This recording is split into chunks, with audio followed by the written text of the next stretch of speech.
Hi. Hi, you nasty little shits. We're live. Oh, this is live? This is live. We don't have an intro tonight Oh. because I didn't cue one up.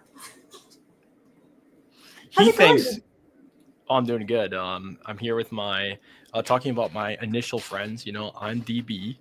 Yeah. We got BK and RA. You know, we're a trio, if you will, of initials. For sure. Is this thing on? Yeah. Can people? Someone respond to me in chat and tell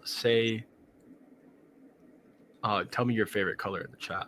Give DB a little love in the chat. He's needing a little bit of acknowledgement. Yeah. I think that's a fair ask. That's all you guys. I mean, that's all I ask for, really. Yeah. So we've got Curious Luke is here. Okay. Hey, you got one response. Blue Bree. What's your favorite color? Black.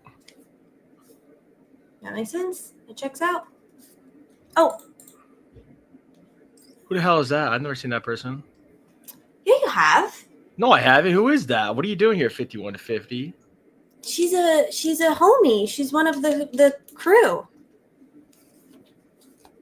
Whatever you're doing today. Oh, Jerry Rocks. I know that dude. Oh, I'm sorry. I touched a button. It's okay. Luke is sending you love. Yeah, Luke's the fucking homie, dude. Marianne is here. I like Luke. I don't care what you say about him. DB. Hey guys, you guys heard of this case, the Idaho 4? No, I was hoping you could give us a rundown about what it is and what's up with it. It was an unseasonably warm day, right? Yeah. In November. God. Trauma. Ariel says, I don't know if BK is guilty or not, but I just like Chad Dorman's statements to the police. Oh, or not, but just like Chad Dorman's statement to the police, I hope evidence against BK is suppressed if police didn't do their job. Yeah. Chad Dorman. A despicable human. For sure. By all accounts. For sure. One of the all-time. Yeah. Top 10,000 bad humans on the planet Earth, you know, in the history probably. Yeah. All-time bad guy. But, hey, dude, read him his Miranda rights, you fucking idiots. Kind of important. It's pretty easy. It's also, it's quite easy. It's not difficult. Oh, this is good. This is a good question. So, innocent or guilty? On who? I think they mean Bryan KOHBERGER. Bryan KOHBERGER. Bryan Burger King. Go ahead. Give me what you got, guys, in the chat and in this conversation. Oh, should I do a poll? Do a poll, yeah, and I'll talk to I know how to. And I'll talk to the people. Yeah, talk them up. So, guys, when you're filling out this poll, I want you to think about what you know and what you've heard, right, about this case. And think about what you've learned from another case, such as the Delphi murders. Have you learned anything about fucking anything from this case at all? I think you probably have learned a thing or two. I would suspect that most of us have learned. We learn from things as they happen. And, thinking about all that, everything you've learned, everything you've seen, things you've heard, do you think Bryan KOHBERGER is guilty of the crime he was charged with? Now, not necessarily do you think he's factually guilty, or do you think he's legally guilty or not? Just that if you were on the jury, and dude, you know what I can't stand about true crime sometimes? Is people go, yeah, but neither of us are on the jury, so it doesn't matter. But we could be. We could be. Right? Who gives a fuck about that? This is all made up. We're just online talking about it. Like, we know we're not going to be on the jury. Yeah, I'm under the understanding the IGG method they used was not legal. Yeah, you think? You think? Hey, hate to tell you guys, CC Moore's no hero. Okay? She may be for some people, but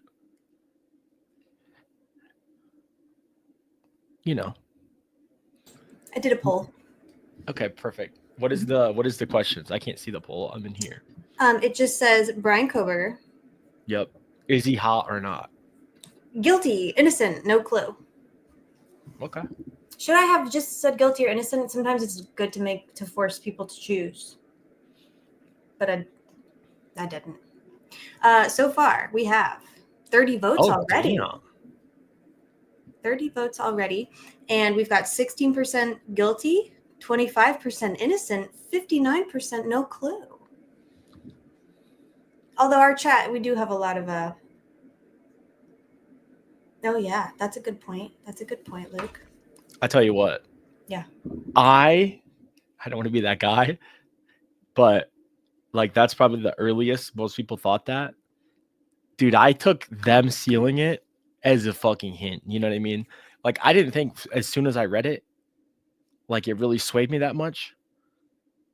I just knew as soon as people started saying, well, it's for the secrecy of the blah, blah, blah. It's like, dude, no, that's not how it works.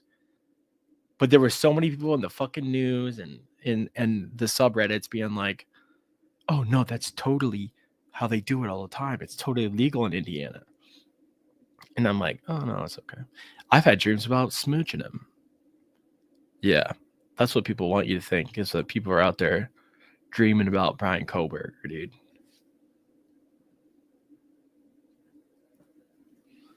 Here's a good comment from somebody who's not a total fucking idiot. It's a low bar, but you know, Luke clears it by a mile.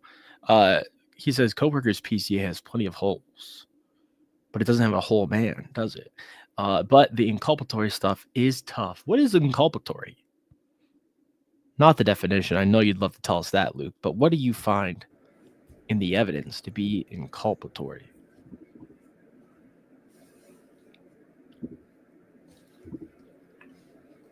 May I? You may.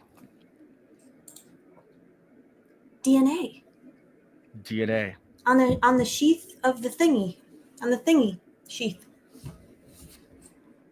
DNA. And his vehicle. The questionable yeared white Hyundai Elantra. What is inculpatory in the PCA? That's a great question.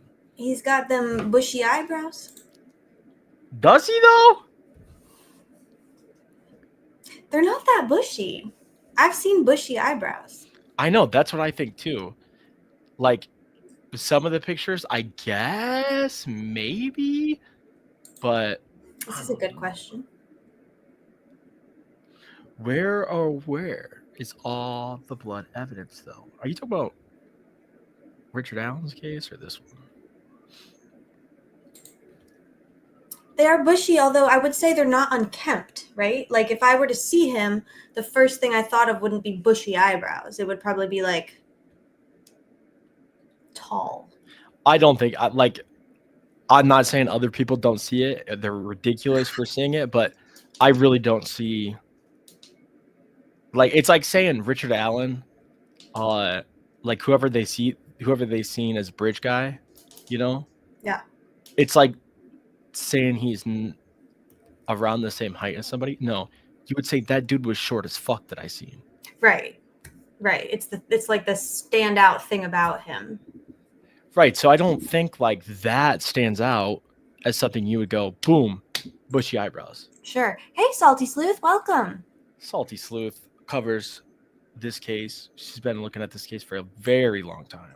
Hey, here's There we another good question from our friend Kim French, or not a question, but a comment. She said, plus, KOHBERGER came back that same morning. Why? Explain that. So I believe that would be a reference to the claim, the investigator's claim of his vehicle or phone being in the area in the morning of, which I'm sure you'll. Damn, dude, you're getting fucking good, man. I know. I read some stuff. Yeah. You know, I did a peruse. So this is an interesting thing that was. Oops, sorry. Go ahead. You're good. I memorized it in my Okay. head.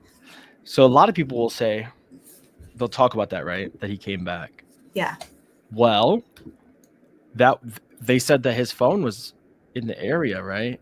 They did. And they suggested that meant that he came back to the area. Well, in a later hearing, they actually said, well, okay, yeah, it's all accurate. Besides that one, he didn't actually come back. So that one was the only one that might not have been accurate. That's the only one, according to the state. That's the only one that might have a little bit of an issue. And so just ignore that one. They didn't mean that one. So I have a gut feeling that DM didn't even see him. Ooh. Now, there's a very close similarity to that statement in another community. If you say, how did the hair get wrapped around that little girl's finger?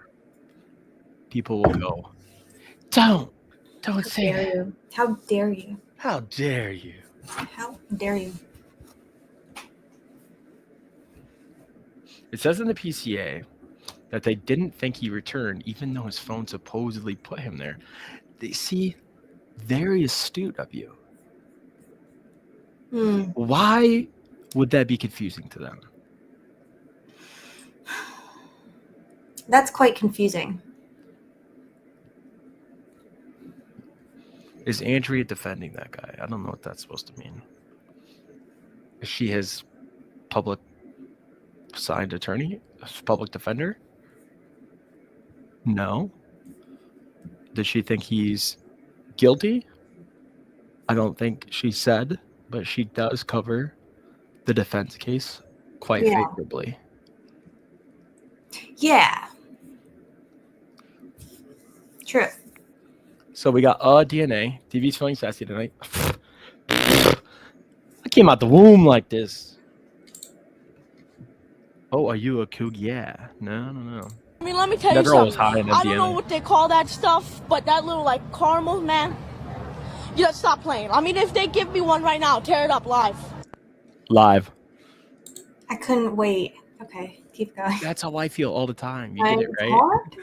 I'm like, dude, I did a clip. I was excited. All right. Yeah, Andrew's the best. She hasn't said how she feels about his guilt or innocence yet. To be honest, well, okay, DB, what would you have voted in the poll? What? Oh, yeah, I would go for that. Kinda. I would change my childhood. I don't know, actually. Low-Asian, yeah, sorry. Yeah, I'm low-Asian. At least I was low-Asian as a child. I would. What was the questions again? What would you have voted in the poll? Guilty, innocent, no clue. I would vote innocent. Okay. Factually?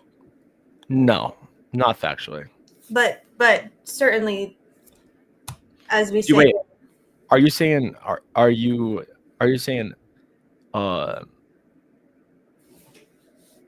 actually or factually? Yes. Yeah, I mean, I don't think right now they haven't convinced me that he did it. And so yeah, I'm he's getting the presumption of innocence from me. But I don't want to spoil it for people.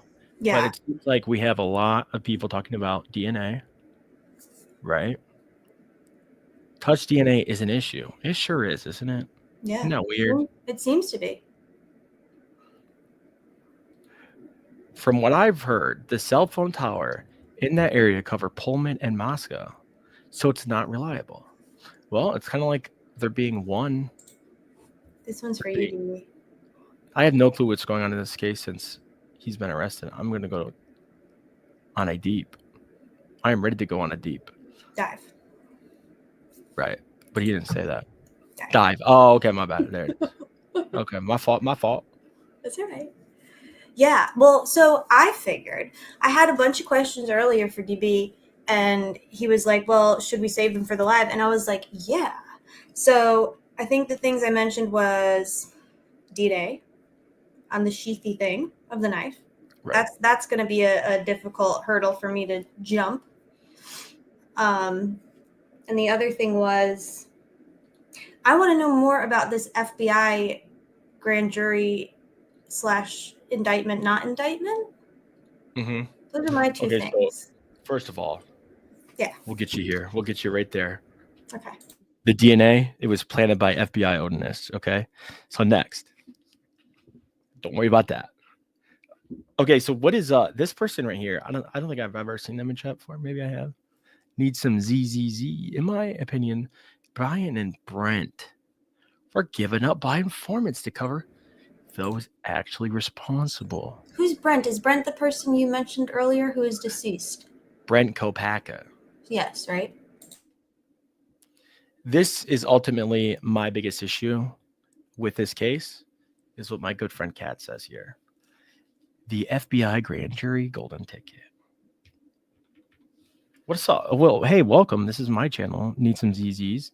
It looks like you are kind of, judging by your comments, you probably follow this case pretty closely, especially from a defense perspective. You don't seem like a true crime pervert that like wants to talk about his eyes and his pale skin, and he stares forward and smiles while Ann Thomas protects him.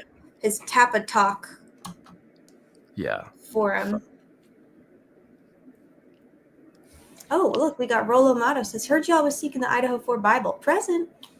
Oh yeah, Rolo Mata's a big player in the Idaho 4 YouTube game. Question for DB: why did he refuse to declare guilt or innocence? Whoa! What does that mean? I wonder. What do you think? What does that question mean? Did he? Well, he's not pled. Yeah, he's taken a very unique type of pleading. I think it means. Oh, he did a BTK. What? BTK did a when you're just silent. Yeah, you plead standing in silence. Okay. Gotcha. Yeah, it's a good question. Why do you think he did that? I don't know. I think it's basically another nulla contendere, right? Like you're just not contending it. So they're like waiting to enter their actual plea strategically, I guess. But I don't know. Okay. I'm sure it has there's some like state level reasons like that could be explained. But I think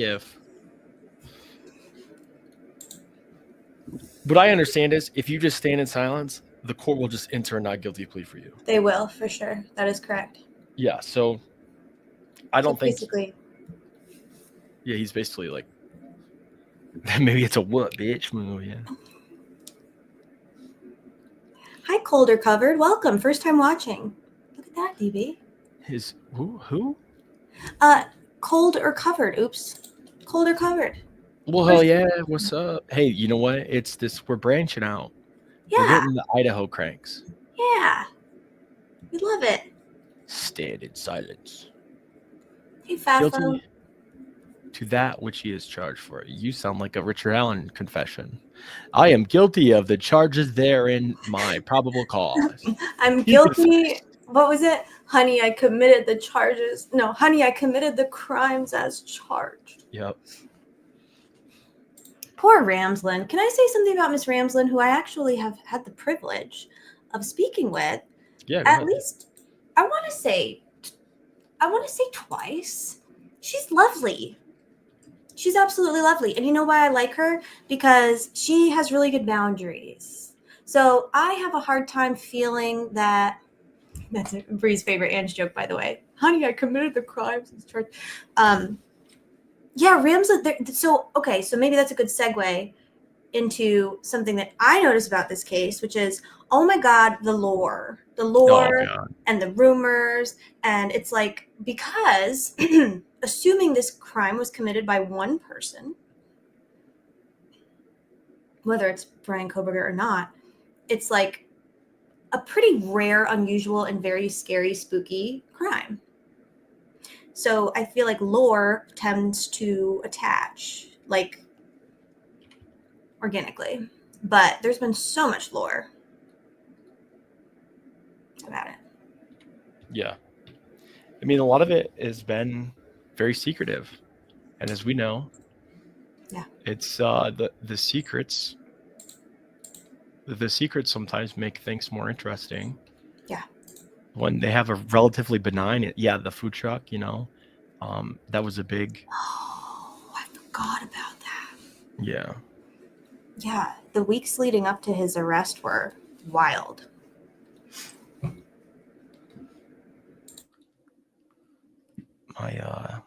My notes aren't loading right now. That could be a bit of an issue.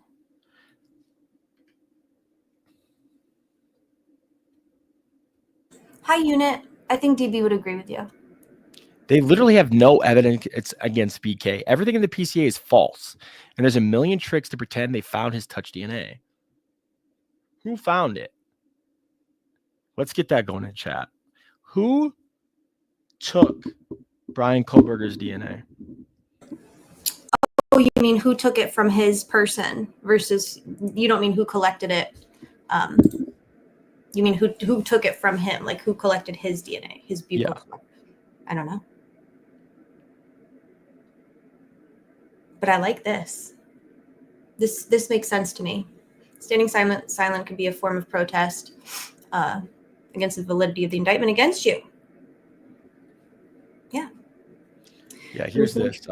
From the same trash bag they retrieved from their trash cans and got his dad's DNA to compare with the supposedly one that they had never mentioned before the arrest, like the magic bullet. It is weird. It's kind of materialized, isn't it? Kohberger has a prominent brow bone, not bushy eyebrows. PCA says 5'10", and Kohberger wears a size 13 and looks tall as fuck compared to the officers around him. Oh, interesting. Yeah, he's a white guy that was 5'10" to 6 foot tall, I think they said. He's large. So when he was first arrested, I was a different person back then. You sure were. I was a different person. I didn't have DB in my ear teaching me things. But I also, I guess I thought that PCA was great. Courtney and I read it and we were like, oh, fabulous, amazing, lock him up. And obviously now what we know now is that, like, yikes. But I remember at the time, I don't know if it was like Coffin F or somebody tweeted his picture when he was first arrested. And my first thought, good or bad, was like, he's enormous. He's he's a big dude, but not like he's thin, but he's large. He has like a presence about him. He's not like scary looking to me or like spooky, like I don't mean like, oh, he's like, imposing. I just mean he's like large. Right. That's all. So do you guys think that he's creepy looking? I don't think so. Okay, you don't think so, right? But a lot of people have said that. And I get that some people may think people are creepy looking.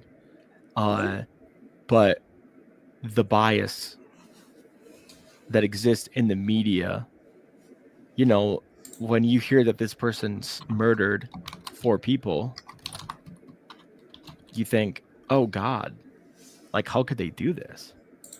They must be evil. And so you would now interpret this person that they're saying who did this as evil. And then you think, oh, he was a criminology student. Oh my God.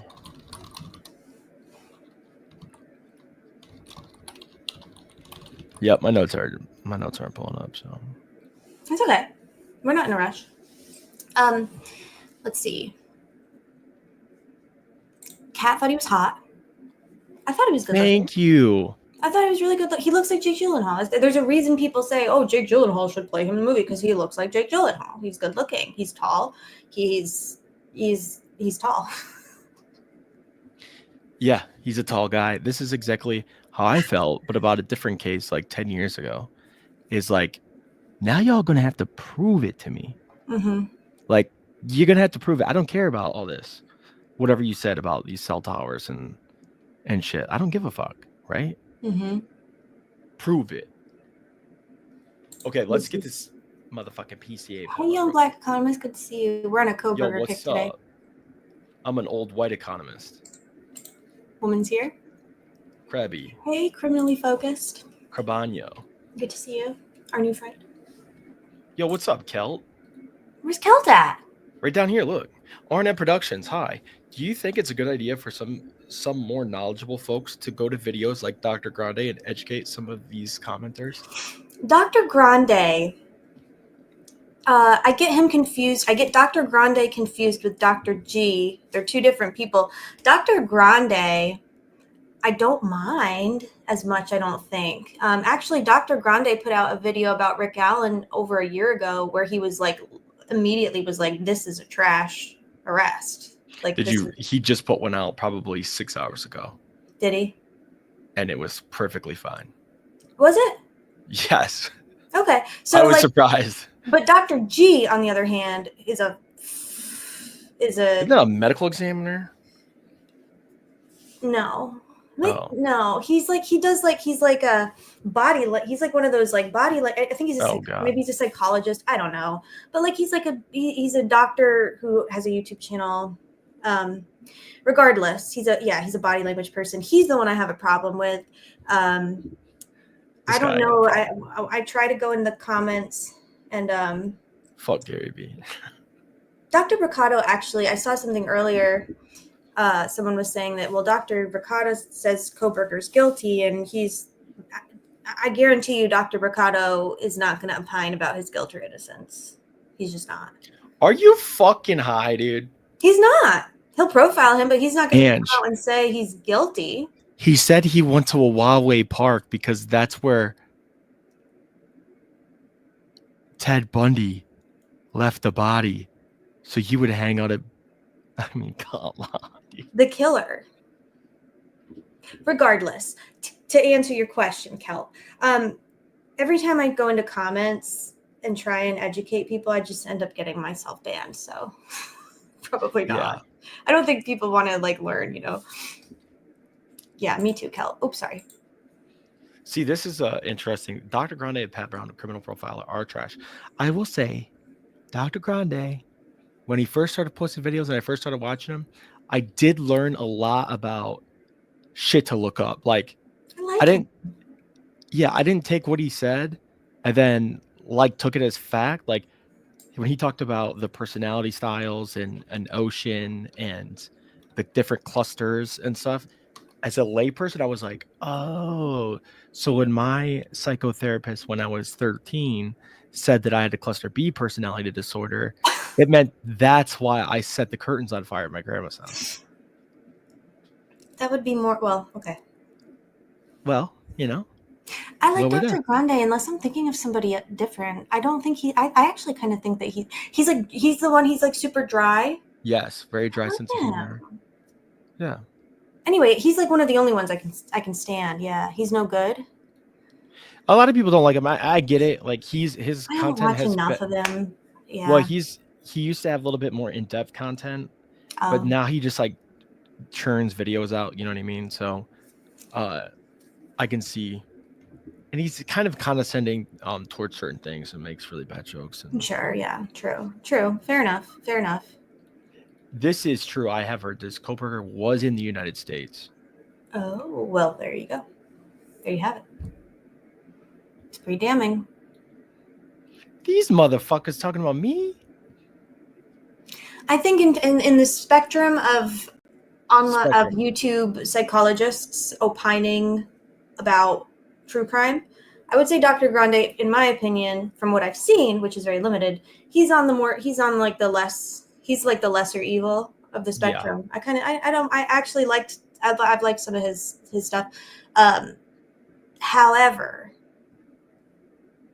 I could be swayed to hate.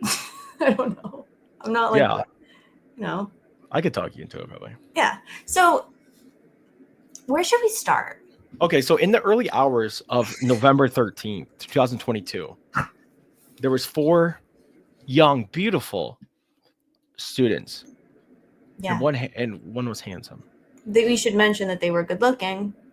Of course, and they were white. They were white and good looking. They were college students. Yep. Sorry, I mean, it's fucked up. You know what I mean? I don't like that, but here we are. So Kaylee, Madison, Xana, and Ethan, right? Mm-hmm. They were stabbed. They were in Moscow, Idaho, right? Absolutely I'm going to give you I call the unseasonably warm day overview. So it became like a national news story pretty quickly. And after, a little while, they arrested Bryan KOHBERGER just a little less than 2 months later on December 30th in Monroe County, Pennsylvania. And KOHBERGER was a criminology student, and he was a PhD criminology student at Washington State University.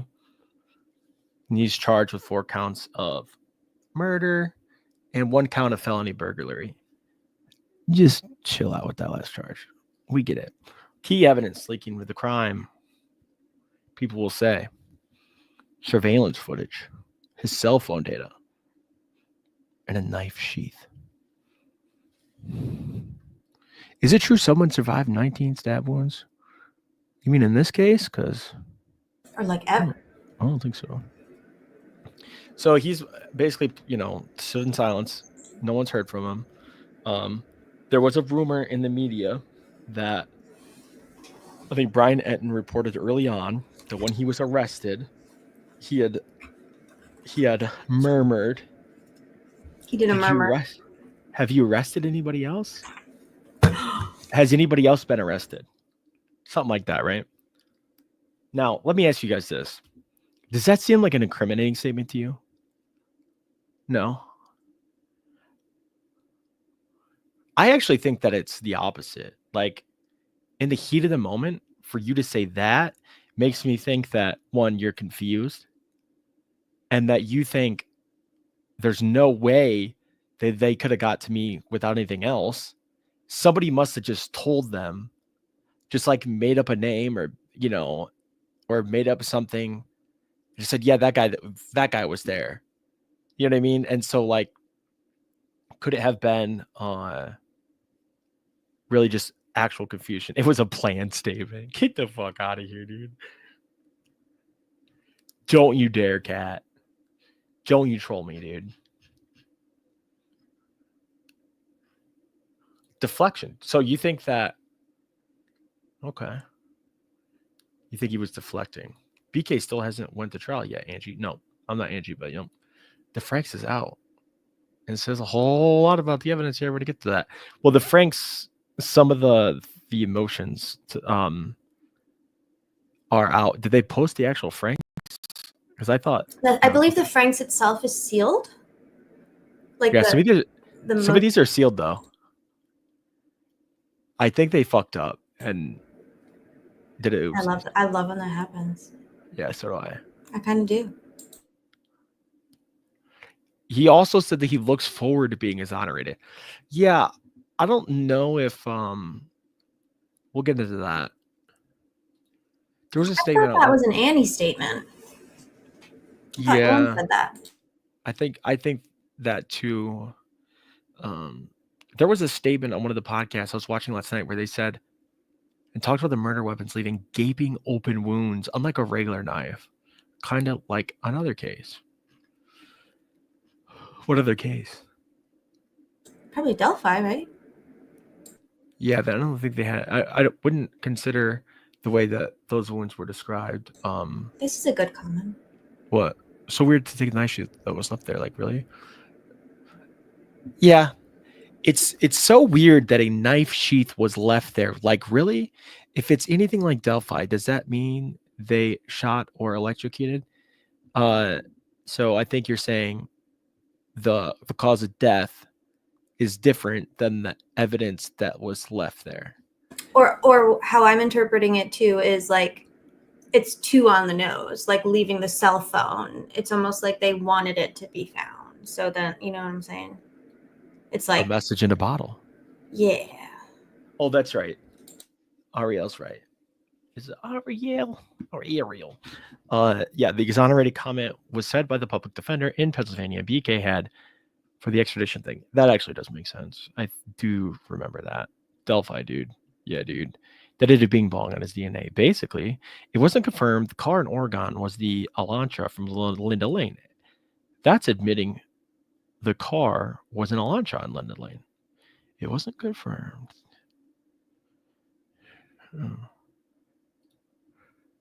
Okay, so let me ask you guys this. Have you ever had the occasion to own a knife? Y'all ever owned a knife? Y'all ever owned a combat knife? No.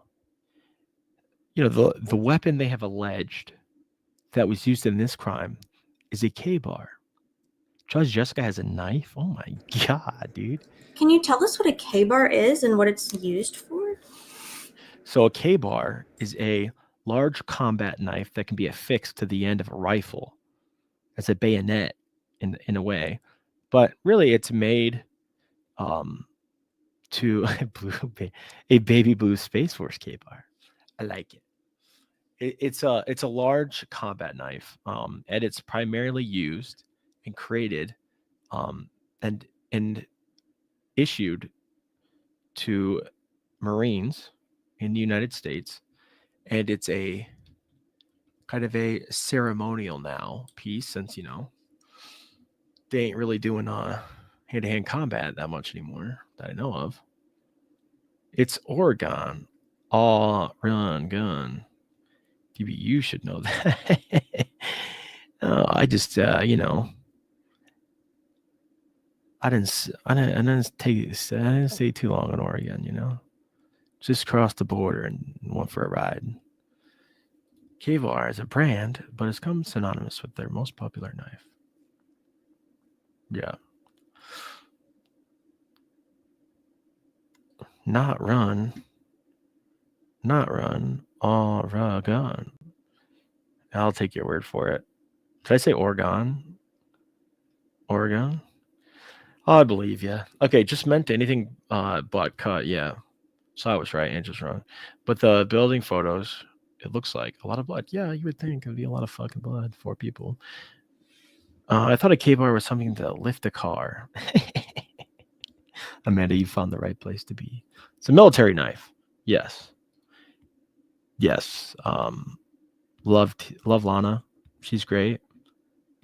Big fan. We all are here. It's pronounced Aria. I fucking love doing this to people. Did you get that? Are you doing a joke on me? I'm 37 minutes behind. I'm going to start from the beginning. K-bar is a nice brand. Yeah. Well, just so you guys know, in the Marine Corps, which is where these are known from, the very popular in the lore of the Marine Corps, like if you have a knife collector and they find out that you're a Marine, they're going to be like, oh, did you have a K-bar? People associate that in culture with The Corps lore. The Corps lore. Mm-hmm. And so in the Marine Corps, they call it a K-bar. It's that style of knife, not always, an actual K-bar. I guess it could be whatever they issue you. I never really looked at mine that closely. Right. I've been known to eat a crayon here and there my younger years. TV's done it all. He also went to the Culinary Institute of America. I've been there, done that, got the t-shirt for it. The Marine Lorps, exactly. Cream corn. It's important to understand the Bowie knives are cutters, not stabbers. It requires more fitness to stab with it. Exactly. Yeah. It's more of a cutting tool, but not in the way that a razor style knife would be, it's more of a slashing tool. DB, Yes, could one kill 4 human souls with a K-bar knife? certainly. Okay, that's interesting. So it's definitely, you think that is the murder, but like you don't have any qualms or questions about the murder weapon and their claims about how they were killed. So for you guys to kind of get this idea, to answer that question, Yeah. you can kill somebody with the razor blade, right? Right, sure. And there was an allegation in the case we just followed quite closely that 2 people were killed with a razor knife, a utility knife, a box cutter, right? Sure. And it's possible, right? Yeah. You could do that, I guess. Now, if you wanted a very effective tool for that, I would imagine a K-bar would probably be the tool to use for hand-to-hand combat, like for not a firearm, you know, It's quite lethal. and not a medieval sword. Yeah. I mean, yes, it is the ideal weapon for that because of the type of metal it's made out of, the size, the weight, the cut of the metal, the way the blade and tip is shaped. It does come to not a completely narrow point, so the tip is much stronger than a smaller knife that's not going to break off. That makes sense. That answers another question of mine. Okay. Yeah.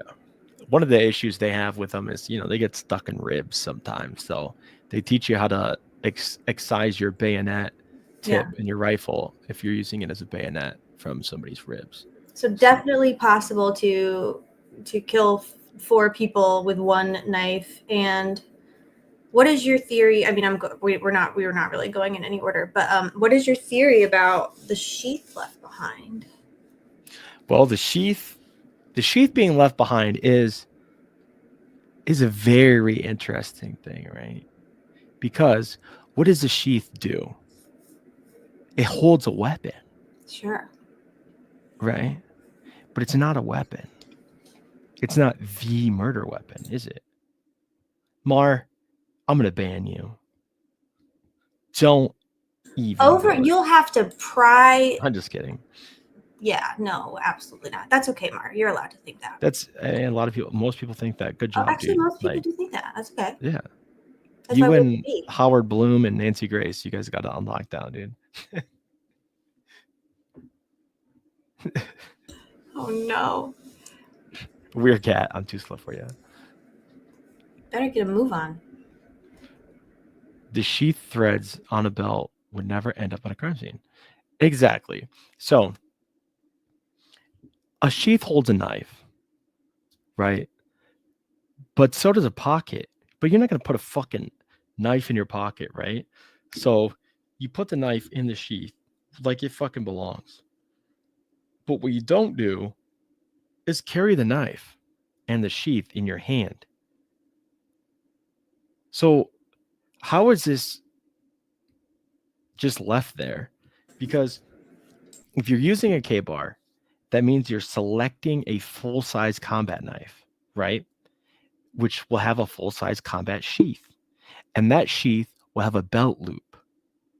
And it is ideal that if you're planning a murder, that you'd want things on your body to not fall off, i.e. hair, DNA, the murder weapons sheath, your fucking DNA, your spit, everything that's on your body you don't want on the scene, unless you had a bunny suit.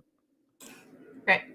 So it's interesting that this thing that has DNA on it is so inexplicably close to being a murder weapon that it's used to house the murder weapon, right? So the killer didn't, Vladimir says here. Oh, okay. Amanda says, okay, I was picturing a small knife sheath. So this thing sounds a lot bigger than I was thinking. Yeah, it's like 8 inches or so, just the blade area.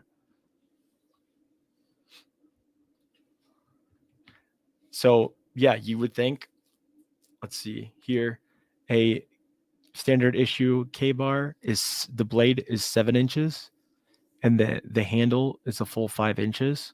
So you're talking like, there you go. Yep. And it's kind of that's like a kind of a, not really a one, but that's a good, decent scale. There you go. Yeah. No, that's the same one actually. Keep going. That's kind of a better. Yeah, that's the standard issue Marine Corps. I love this picture here because he's in a Marine Corps combat uniform there, right? He's in his woodland, and that's an Army glove because it's a multicam glove. Like, what the fuck are these people doing? There's a good picture. That guy holding it with both hands. Go down. Yeah, that one. Can you right click and click open in new window image?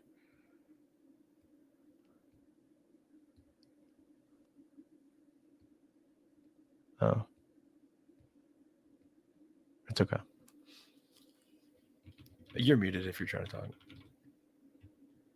How long have I been muted for? A little bit. Jeez. Well, that's No big deal. probably not a bad thing. Here. Is that what you wanted? Let me see here. Yep, that's good. So that's the sheath that it goes in, right? You see how it's a belt loop? Ah. So it doesn't fall off. You know what I mean? Hi, Scotty. Thank you so much. Thank you, Scotty. That was really nice. Yeah. Pranking on Saturday night. Rick is innocent. Gall's a thug. Holman is a cuck. Carter wears high heels and with his pink tutu. That would actually make him cooler. Yeah. I am almost never right. That is also true. Is the hand stopper bit that small? Are you talking about the part that is at the very top of it, where the blade starts?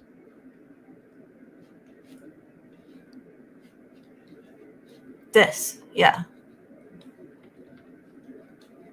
Like, so you don't have like hand slippage, right? Yeah.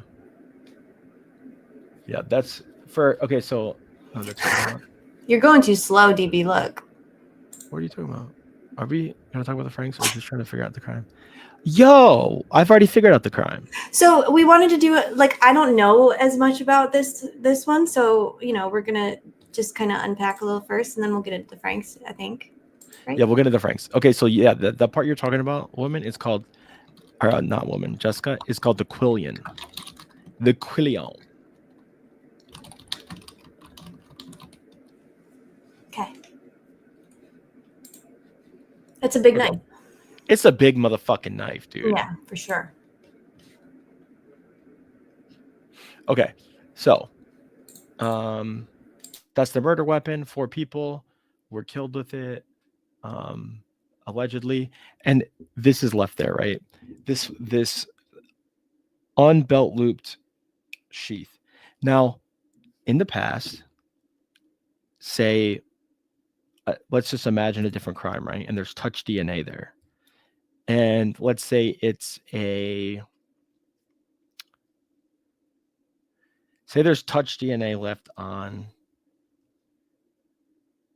the remote control, okay, in the living room. Well, is that, and then say that they get that touch DNA and the profile comes back, they find out who it is. Are you going to say that that person killed them because their DNA was not? No, right? You'd want something that demonstrates that their DNA was not. Fiend says, I'm a half hour behind. Not guilty people. Plea not guilty. Yeah, I mean, that's very true. So say your DNA is on the remote control, it doesn't necessarily mean that you're involved in the crime, right? Because it's not the murder weapon. So if your DNA is not on the murder weapon, like, you could have a totally reasonable explanation of why Might you're as well there. be on the door handle. Right, exactly. Now, if it's on the fucking sheath of the knife that was supposedly the murder weapon, that's pretty damning, right? Because then they don't have the murder weapon, right? Now, what if they did have the murder weapon and his DNA wasn't on it?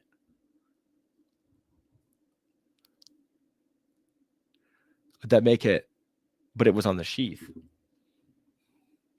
What would you think then?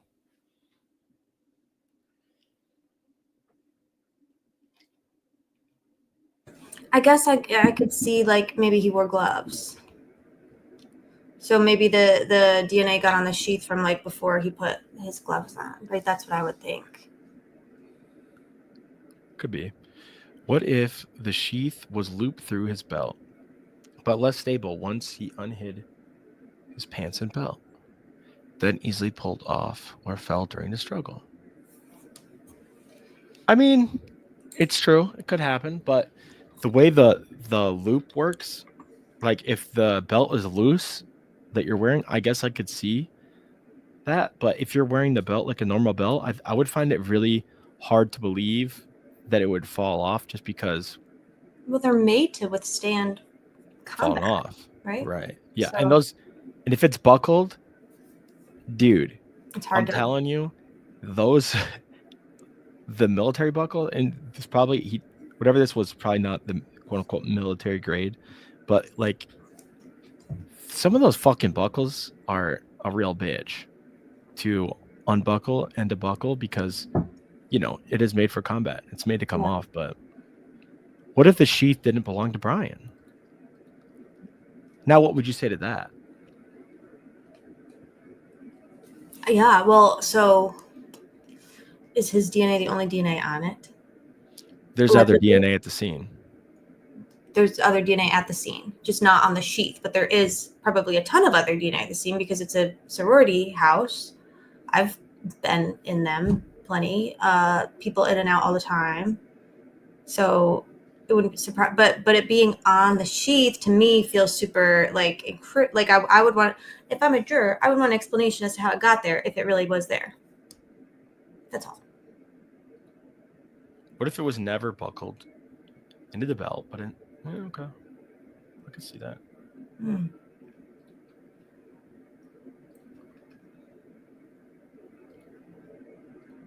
Okay. A lot of good questions, a lot of good comments. Hi, Kokomo. I didn't know people were this into it. I fuck with it. Okay, I'm gonna share the PCA. Oh boy, did you bleed on it with your pen? Oh my God. Dr. Procrato and Ann Burgess said the knife would have meant a great deal to KOHBERGER, and they didn't find it because he hid it. I would like to change this to it probably would have meant a great deal to whoever killed them. I don't think that's a silly. Or not. Like. We're not. We're not. We're open here, DB. So open. Show us the PCA. I'm pulling it out. Okay. I remember this. Oh, Brett Payne. He's kind of a motherfucker, isn't he? Yeah, we'll see. We'll check on his motherfuckers. Can you guys hear me okay? Yeah, you're a little quieter now, but I can still hear you. We'll check on his motherfucker status here in about an hour, 30 minutes, see what these people think. Brett Payne is employed by Moscow Police Department in the official capacity of a corporal and has been trained as a qualified peace officer for approximately 4 years. 4 years, sir. This is the biggest investigation in the history of Idaho. You're employed for 4 years? Okay, that's interesting.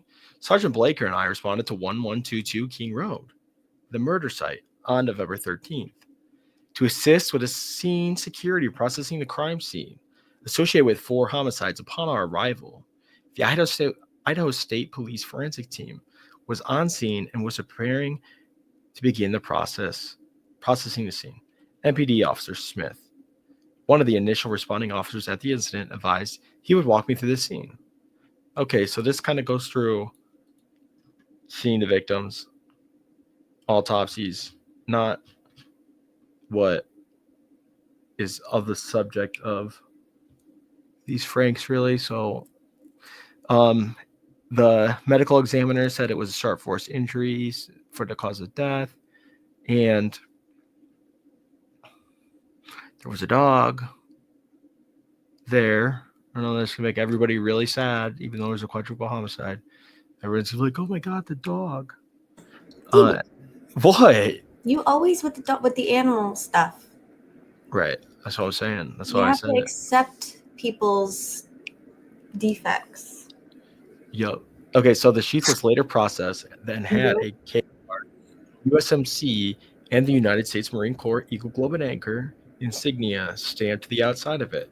The Idaho State Lab later located a single source of male DNA, a suspect profile, left on the button snap of the knife sheath.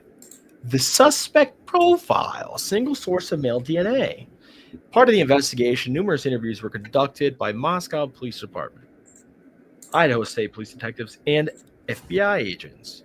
2 of the interviews included BF, DM, and both BF and DM were inside the King Road's residence. That's Bethany Funk and Dylan Mortensen. Sorry. Based on numerous interviews conducted by MPD, and I have learned the following. So I'm going to skip through some of this stuff as I go. Just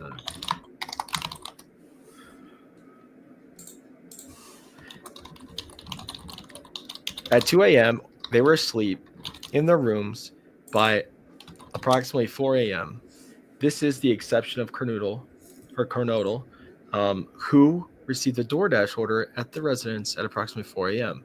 Law enforcement identified the DoorDash delivery driver who reported this information. She stated that she originally went to sleep in her bedroom and a short time later heard a commotion. Somebody said there was somebody there. And the review of the records obtained from a forensic download of Kernodle's phone showed that this could have also been Kernodle, as her cell phone indicated she was likely awake and using TikTok at 4:12 a.m. Mortensen stated she looked out of her bedroom but did not see anything, and she heard a comment about someone being in the house. And she heard that somebody said, "It's okay, I'm going to help you." At 4:17 a.m., a security camera located at 1112 King Road, a residence immediately to the north of 1122 King Road, took up a distorted audio of what sounded like a voice or a whimper by a loud thud. A dog can also be heard barking numerous times. 417. The security camera is less than 50 feet away from Kernodle's bedroom. So here's where it gets interesting. All that shit was interesting before. I'm sorry. This is where I get more interested. So she heard somebody crying and looked out her door, and there was a figure clad in black clothing and a mask that covered the person's mouth and nose walking towards her. DM described the figure 5'10" or taller, a male, not very muscular, but athletically built with bushy eyebrows. The male walked past her and she stood in a frozen shock phase. The male walked towards the back glass sliding door and she locked herself in her room. She did not say that she recognized the male. This leads investigators to believe the murderer left the scene.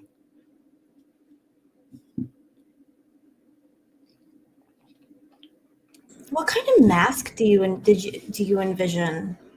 Dude, they say like, well, Bryan Kohberger's germaphobe, so he probably had a medical grade mask on. I don't know.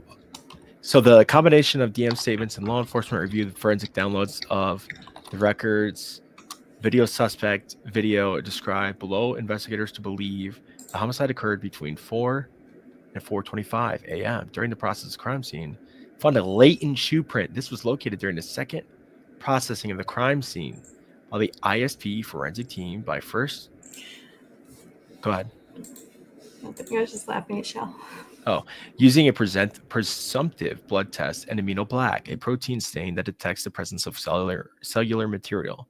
The detected shoe print showed a diamond-shaped pattern similar to the patterns of Vans-type shoe soles, just outside of the door of DM's bedroom, located on the second floor. This is consistent with DM's statements regarding the suspect's path of travel. As part of the investigation, extensive search. What? Can I ask a quick question? Yeah, and then I will reserve them. So they did a presumptive test for blood, which means it maybe was not visible with the naked eye. Right. But he killed for. Okay. So where the fuck did the shoe print come from? Right. And so did somebody clean it up and you couldn't fucking see it until you spread aminoblack on it? There would have been so much blood. And he wouldn't have been there cleaning this shit up. There would have been so much fucking blood. That's my thing. Like that's so much blood. This is the second examination of the residence. Okay, keep going. You know what I mean? So like they've already done an examination of the residence, and then they find this. Yeah. A little weird. Right. I have reviewed numerous videos. Oh, sorry. I'm gonna go back. Oh, so they conducted a video canvass in the area of King Road. This video canvass was to obtain any footage from the early morning hours of November 13th in the area of the King Road residence and surrounding neighborhoods, right?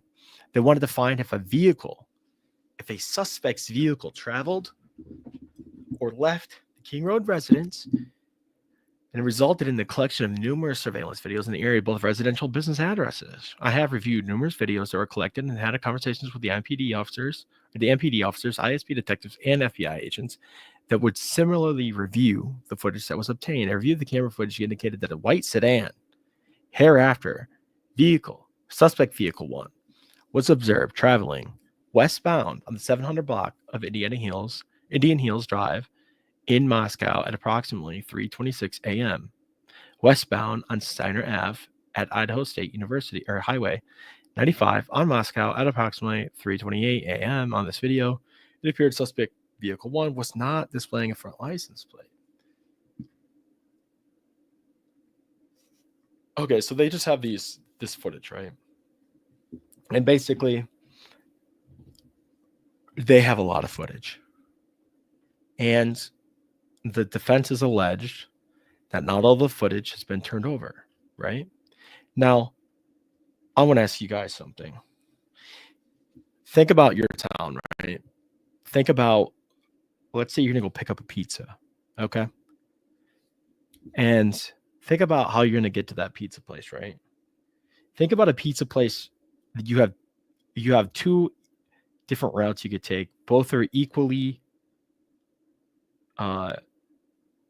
normal for you to take, right? You could take this one, you could take that one. Just kind of depends, right? Got to run an errand this way too, or this way, So if they did a video canvas and they didn't find a white vehicle, suspect vehicle 1, right? And then they did on the other one at that time, that the footage say that it's path 2, shouldn't they also turn over path 1 to you? Right.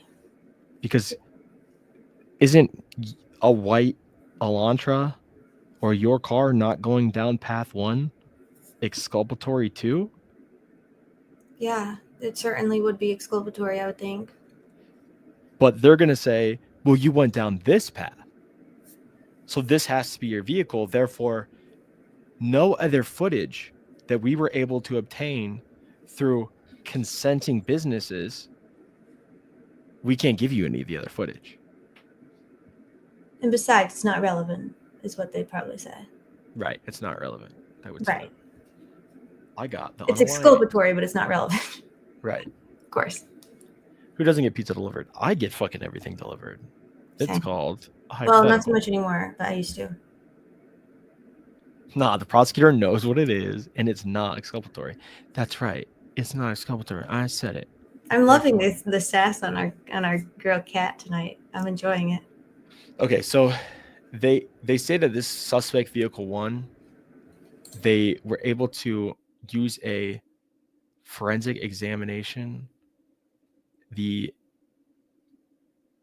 on the surveillance footage to identify the make or model of it. And they have 35 years of law enforcement experience, 12 years of the FBI. His specific training includes identifying unique characteristics of vehicles he used and uses a database to give visual Bro, this cues. sounds so familiar and triggering right now after what we just watched in Delphi. But, dude, they didn't even do that. Or did they? Because this is the issue. If they did, where the fuck is it? Well, it wouldn't be there if it didn't look good for what the fuck Mullen was saying.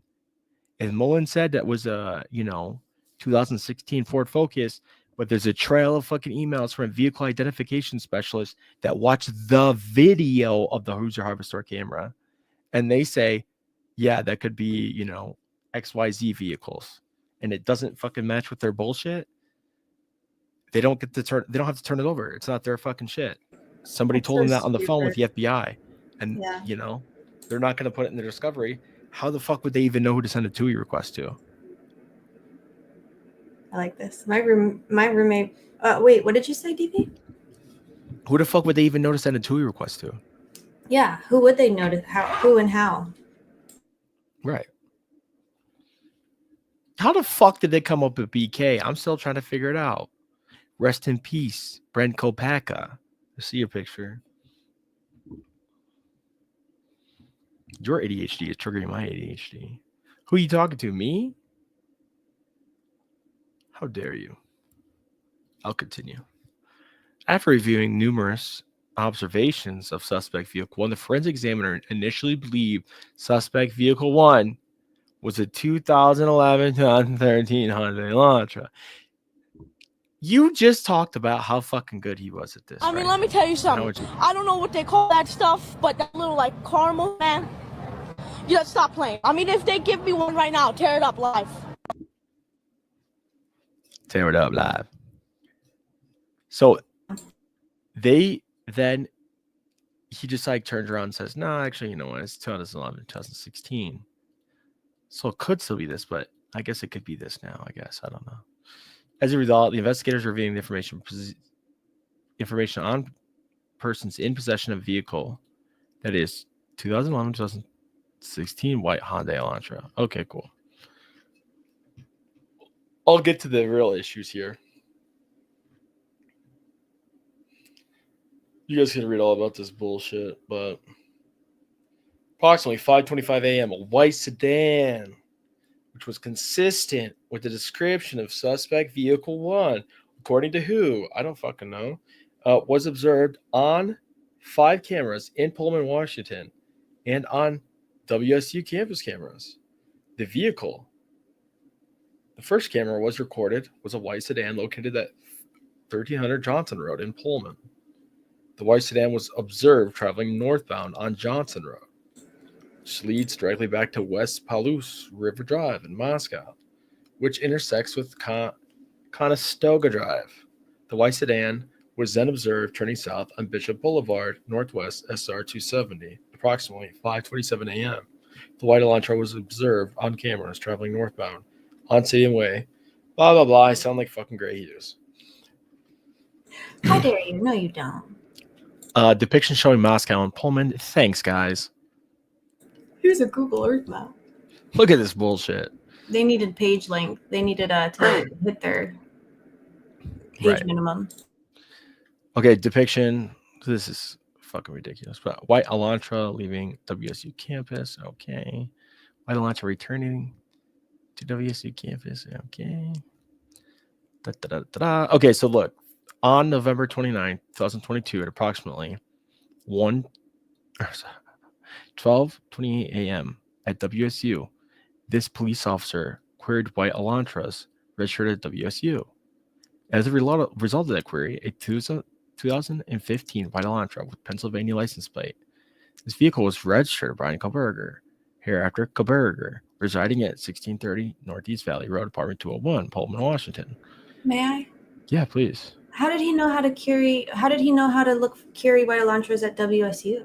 Oh, how the fuck? Right. Did he know? Okay, just making sure that. Okay, keep going. Isn't that funny? Now read this, guys. Let's do this again, okay? Ready? On November 25th, 2022, MPD asked area law enforcement agencies to be on the lookout for white Hyundai Elantras in the area.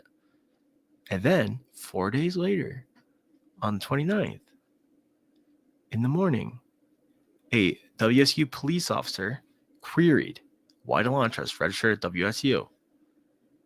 Okay. As a result of that query, he located 2015 white Elantra.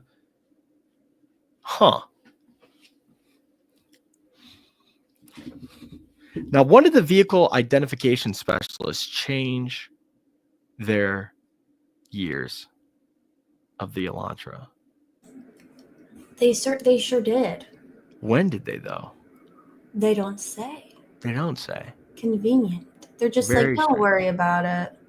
Yeah. They're going to say, as a result of information gathered Yep. over time, as Yep. a result of investigative things and stuff. The same day at 12:58 a.m., Curtis Whiteman was looking for a white Elantra and located a 2015. Wait, Curtis what? A white guy. Curtis Whiteman Drive?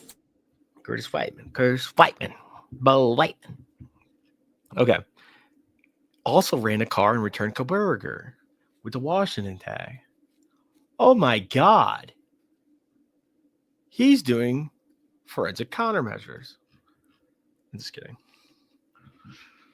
Okay, so then this fuck looks at the reviewed Kohlberg's, sir, license plate information and photograph, and said, "Oh my God, he do have bushy eyebrows." Look at them eyebrows, though. So when did they talk to Dylan? Immediately after, I imagine. And Supposedly. so this investigator would already have Dylan's statement. Okay, I'm following. I'm still wondering how this guy knew how to randomly look for that type of car at that college campus of all places. But okay. We'll get into that. Okay, October 14th. This is before the crime, right? KOHBERGER was detained as part of a traffic stop by a WSU police officer. Upon review of the body cam of the stop, KOHBERGER was the sole occupant. He was driving a white 2015 Elantra. He had a Pennsylvania plate, right? Does it matter? It must matter. Oops. You're doing good. You're doing great, DB. I thought I did it. Oops. I'm learning a lot. This is true, by the way. I can't see it. What did they say? Oh, Estrella says they were stalking him. Yes. Okay, so they end up finding this old traffic stop, right? And he's detained as part of the traffic stop. And then on November 18th, according to Washington State Licensing, KOHBERGER registered 2015 white Elantra with Washington and later received this plate. Prior to this time, the 2015 Elantra was registered in Pennsylvania. I could not tell you how many fucking people thought this meant he was a fucking killer, dude. Repeat it. We lost the PCA, so I can't follow along with you, but You can't see it? no, it Oh. went away. Amanda says, I can't take another Bosch investigation. What the heck? Well, you better clear your fucking schedule. That's what it said. Okay, so later he changes it, right? It's like Mhm. changing your fucking height on your Yeah. fishing license, apparently, which does not require a front license plate to be displayed. Right. Yeah, like he was moving, dude. Right. And it was his birthday. It was just after his birthday. Like he's had to register his shit. So based off of my own experience and communication with Washington law enforcement, I know that Idaho and Washington, right? I know that Idaho and Washington require front and back license plate to be displayed. Right? Wow, dude, You're that's so true. smart. So they still think that he Wow. was driving a 2015 white Elantra because his vehicle was captured on December 13th, 2022 by a license plate reader in Loma, Colorado. Okay. Interesting. How does that work? How does that work, you know? Repeat it. I'm so sorry. Which part? His license plate was captured by an automatic identification for in a license plate reader, right? Uh-huh. Now, Just a random one. random. They just were like, let's check this license plate reader to see if by chance this particular car driven by this particular person happened to drive by. Now, there is a way that it's done sometimes where you can query systems that, you know, they can look in it. They automatically are scanning everybody's. Sure. They have a database of all the license plates scanned in however long, but Yeah. I'm sure it doesn't last that long.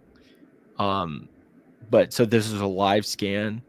They had just recently captured his license plate, or they had a pen register on him and they knew where he was, and they had a. And they were like, now that we know now that we literally have his location, and he drove through his live location, and they drove through an area, and a cop caught up and just did a drive-by on him on the highway, you know, buzzed him and captured the license plate, which we can get into in a little bit. This PCA is Frankie. It is. This is very Frankie. It gets worse. Okay, so it was queried then, and then 2:26 p.m. surveillance video showed Kohberger's launch in Albrightsville, Pennsylvania. Now, they don't mention these Indiana stops, right? They sure don't. And they had already happened, obviously, at this point, because he'd been arrested, yeah.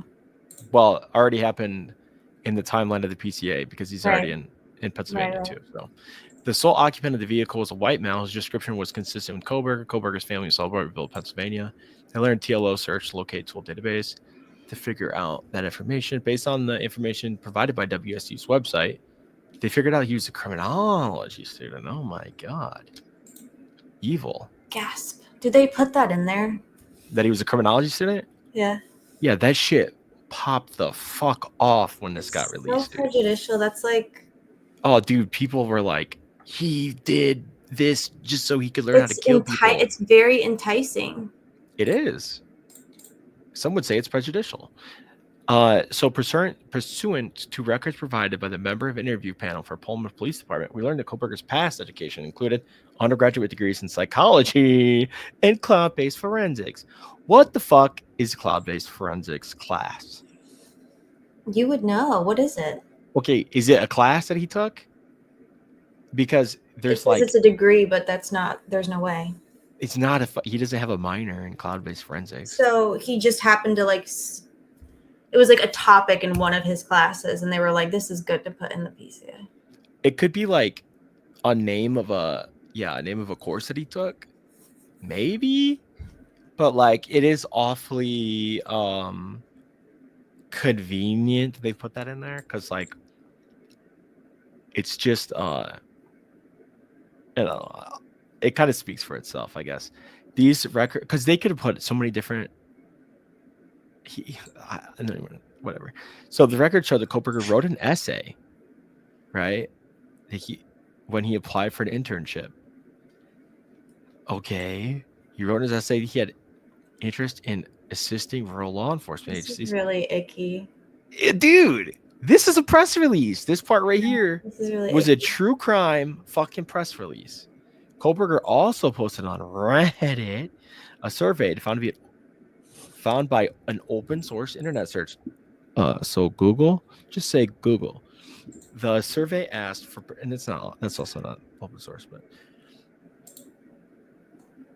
I get what you meant.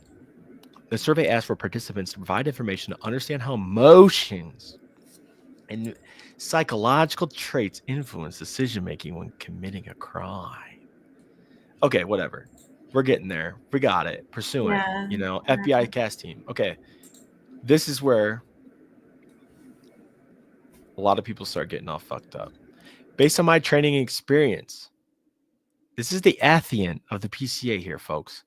Based on my training and experience in conversations with law enforcement officers that specialize in the utilization of cellular telephone records as part of investigations, individuals can leave their cell phones at a different location before committing a crime or turn their cell phone off. And therefore, since his phone wasn't where we needed it to be, clearly it was just off. It was a forensic countermeasure. Yep. Because he's guilty AF. Yep. This is done by subjects in an effort to avoid alerting law enforcement that a cellular device is associated with them and was in a particular area where a crime was committed. I also know that on numerous occasions, subjects will surveil an area where they intend to commit a crime to the date of the crime. Depending on circumstances, this could be done a few days or for several months prior to the commission of a crime. This is inflammatory, sir. This Colder could be covered done- said, due to my experience talking to people who are supposed to know. Right, exactly. In his 4 years of being a cop, not even a detective, guys, Jesus. this could be done a few days before or for several months prior to the commission of a crime. Okay. During these types of surveillance, it is possible that an individual will not leave their cell phone at a separate location or turn it off since they did not plan to commit the offense that particular day. Wow. That's fucking cool, dude. So Silly. another thing I skipped over, I just want people to think about. We know how they word PCAs, right? As Yeah. part of this investigation, law enforcement obtained search warrants to determine cellular devices that utilize cell towers in close proximity, right? Not this motherfucker's phone was right there. Did they utilize cell towers in close proximity No, they did a lie. between these times? I think they did a lie, right? It sounds like they're saying they were right there. right.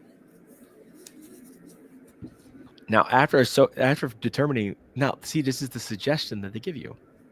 We looked at these cell towers to see who was close by, right? Sure. After determining Kohberger was associated to White Elantra and said phone number, right? They're not saying that this fucking, like, this didn't, like, the phone was there, right? Right. But they're putting it so close, you may forget the rest of the sentence. A query of the phone returns showed the phone utilizing cell tower resources did not show the phone using resources in close proximity. Wait. Okay. Wait. I So call it that a wasn't snowball. there. It wasn't So- fucking there. So it was a forensic countermeasure to not be there. It was someplace else. That's suspicious. It's just like Abby's phone or Libby's phone, right? It didn't move. So it stopped reporting. Well, did you have the power off log, sir?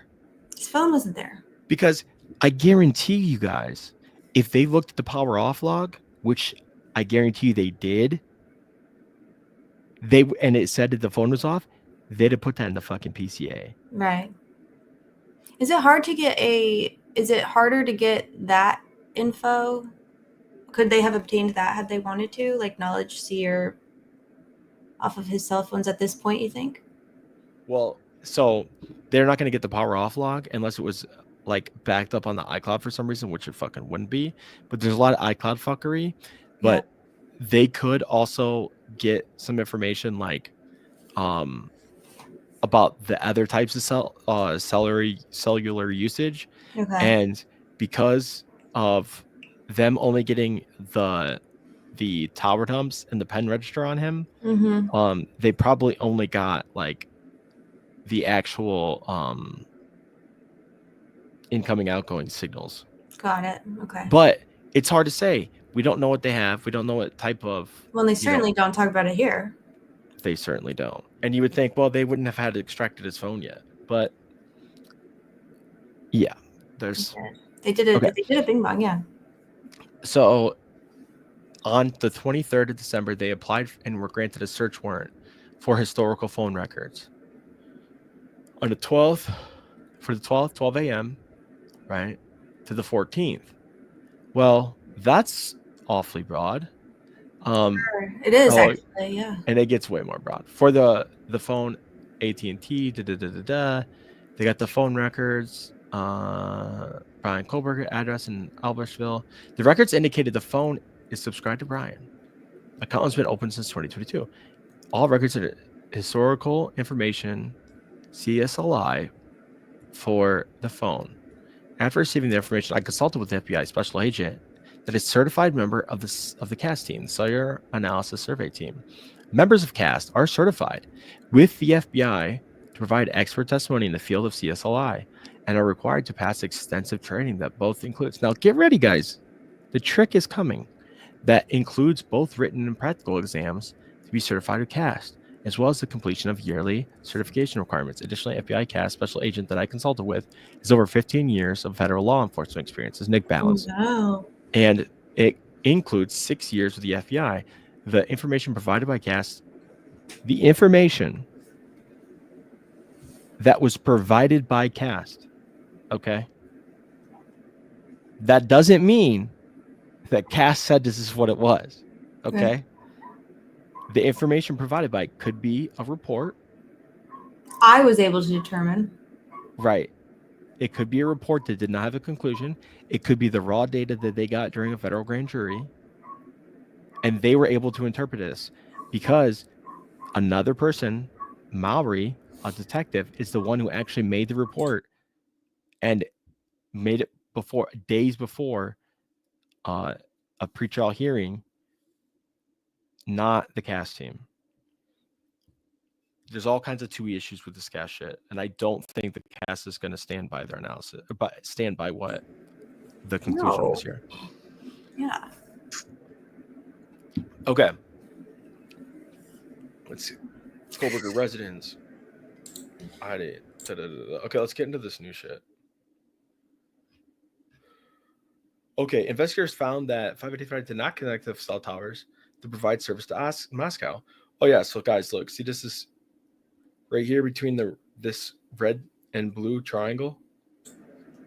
That's Moscow and Pullman. He lived in the red. He went to the blue, allegedly. Why right? would he drive? Okay. Right. He drove that way to throw him off. Naturally.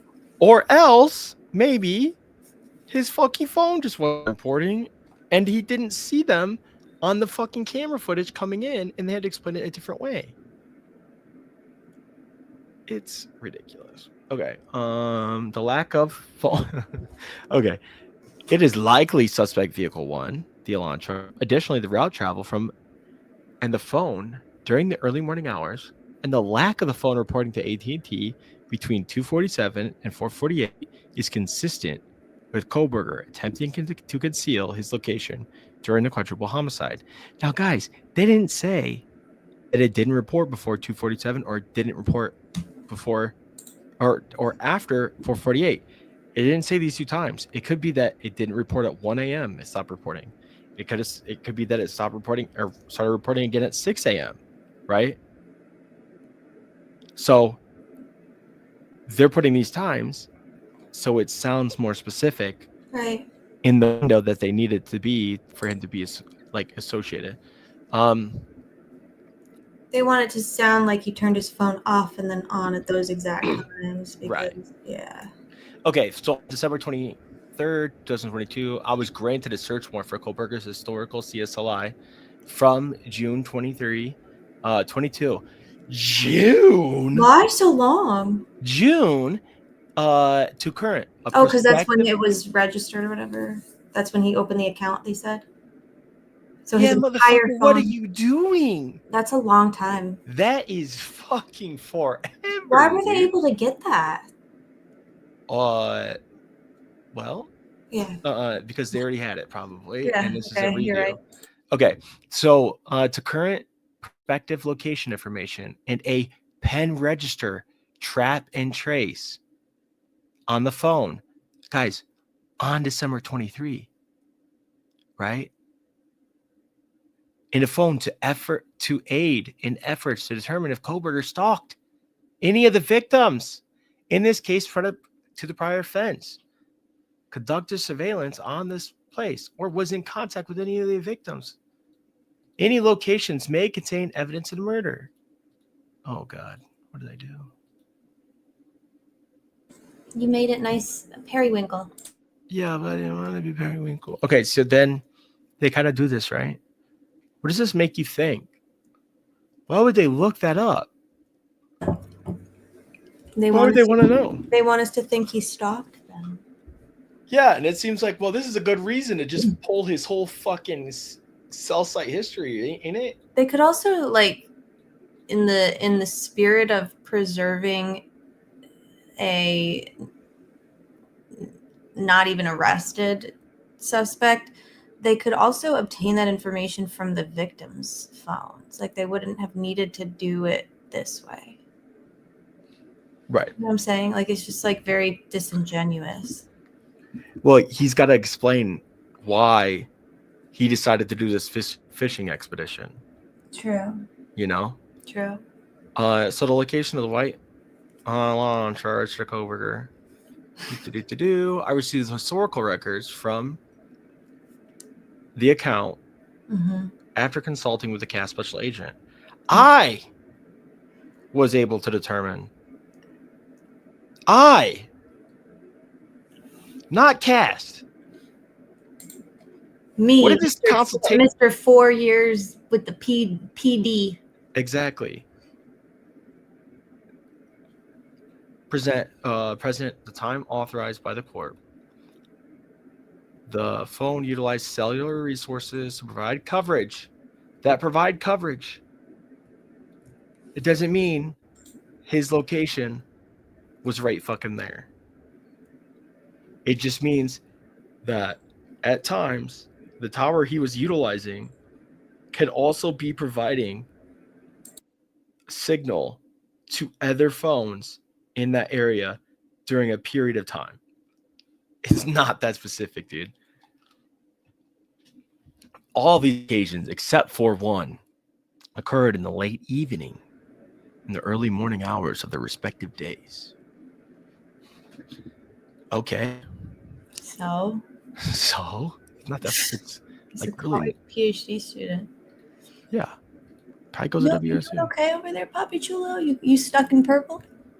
Yeah, I'm stuck over here in purple, dude. It's all right. It's okay. Okay, Corporal Duke, whatever the fuck. Assistant with location of traffic stop. Yeah. The phone was utilizing a cell phone tower resource consistent with the location of the traffic stop. Remember, he was stopped by Latah County Sheriff's Department. August 21st. If you just don't read this and put it together, they got the fucking cast team in here. They got all these pings. Pissing me off. Look at these locations. They're saying a lot, but like they're actually saying nothing. They're packing this fucking thing with fluff, dude. Yeah. Okay. Kate's Coffee, Shot of White Lantra. Okay. Let's get into the new shit. Okay, then here it comes. Look. Oh, okay. You fixed it. Good job. December 27th, 2022. Remember that? Agents recovered the trash from Mr. KOHBERGER's residence, located in Alvarezville, PA. That evidence was sent to the Idaho State Crime Lab for testing. On December 28th, the Idaho State Lab reported the DNA profile obtained from the trash, and the DNA profile obtained from the sheath identified a male is not to be excluded as a biological father of the suspect profile. 99.9998 of the male population will be expected to be excluded from the possibility of being the suspect's biological father. Based on the above information, I'm requesting a warrant to be issued for one Bryan C. KOHBERGER. 4 counts of murder. Now, did you guys know that there was another PCA, right? And in the other PCA, they said, for the purposes of this PCA, Judge, do not make any determinations on whether or not there's probable cause based off the DNA.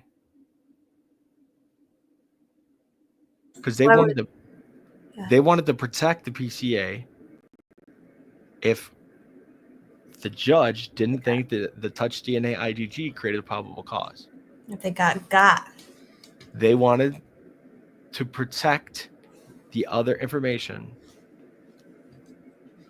Let me read these chat real quick to see if people are talking shit.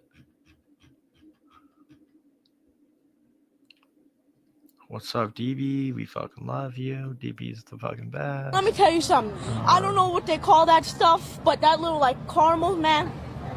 You gotta stop playing. I mean, if they give me one right now, tear it up live. Tear it up.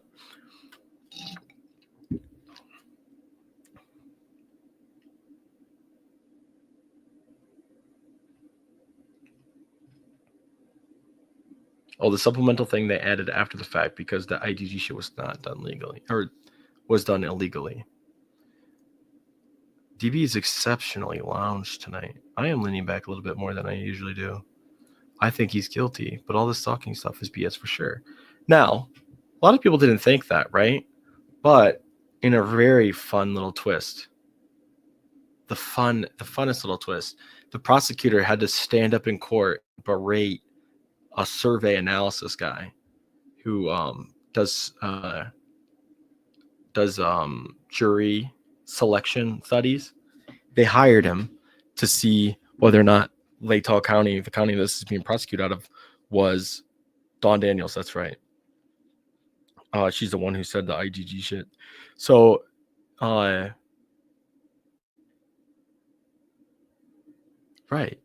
What if he had a girlfriend that he visited nearby that maybe sold drugs and also did DoorDash? I don't know. Okay.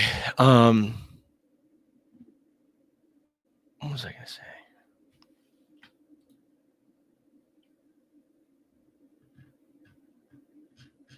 Going through chat.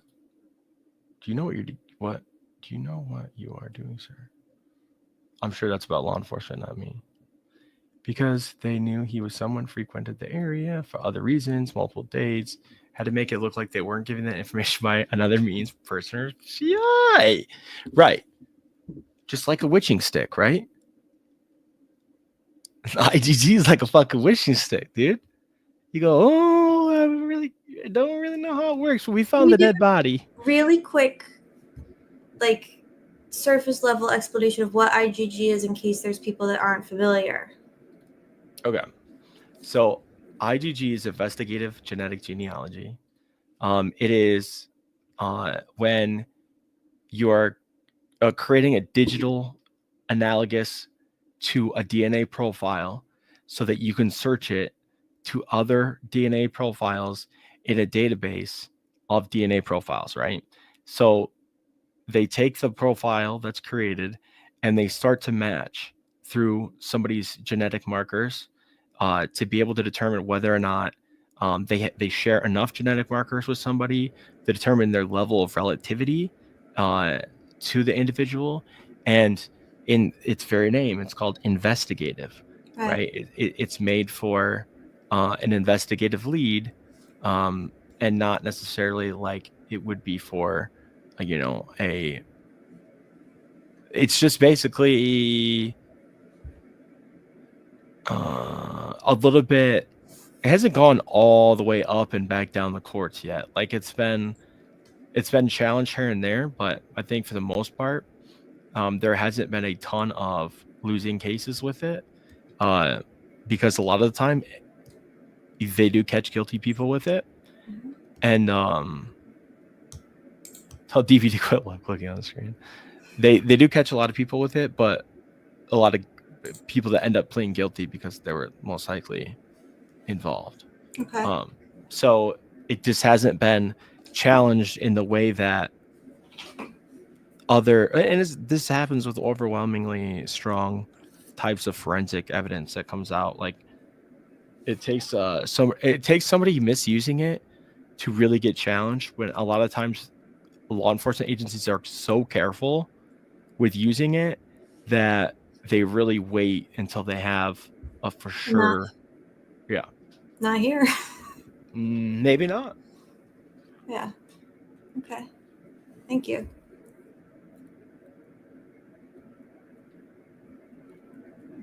All right. Okay. Which one should we go over first?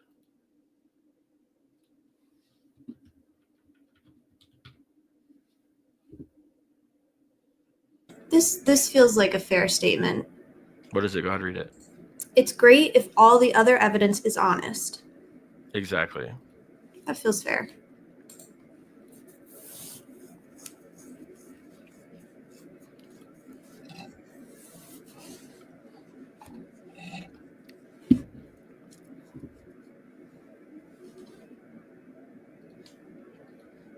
Damn it.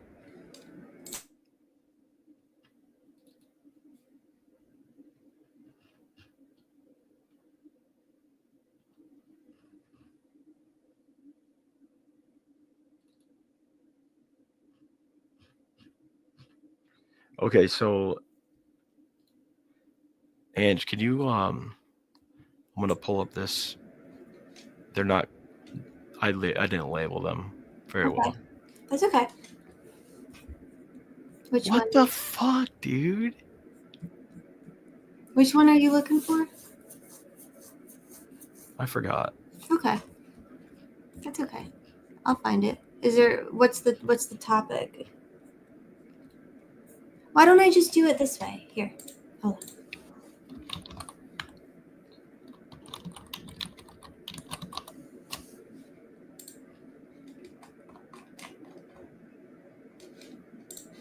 Just for purposes of this live and efficiency, do you remember which one you wanted?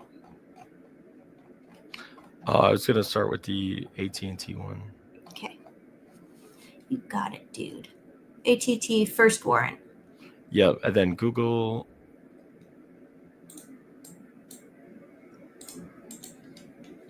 Okay.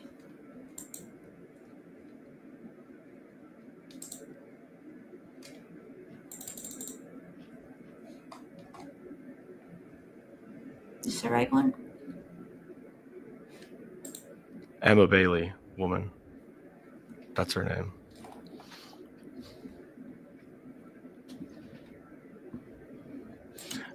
Okay. So Bryan Kohberger has a privacy interest in his AT&T account information, right? Do you guys agree with that? I would say that, yeah, he has a privacy interest in his private information, yeah.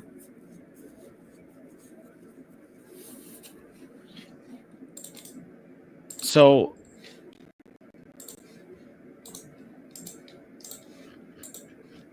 there's an issue with how some of these things were done. Yeah.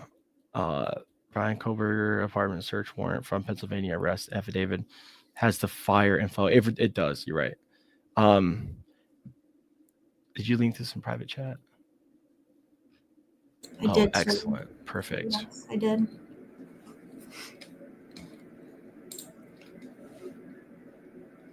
I figured you'd want to drive. Yes, of course. Mm-hmm. I'll sit, bitch. Perfect. Yeah. Okay.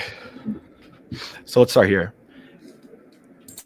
There's an issue with the third party stuff here, and it's not the same third party as in third party nexus for alternative suspects. The issue here is that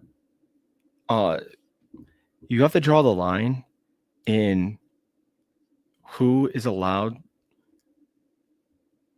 to just give up your information to law enforcement as a third party without your explicit consent.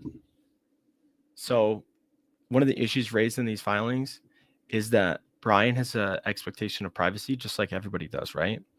So if they do need information from his phones or stuff that's protected, they should be using a search warrant, right?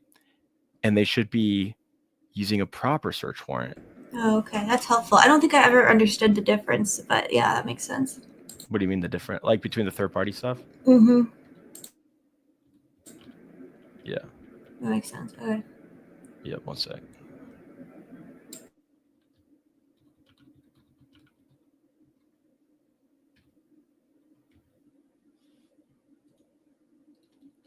Okay, so one of the issues in this case is that there was a federal grand jury, right?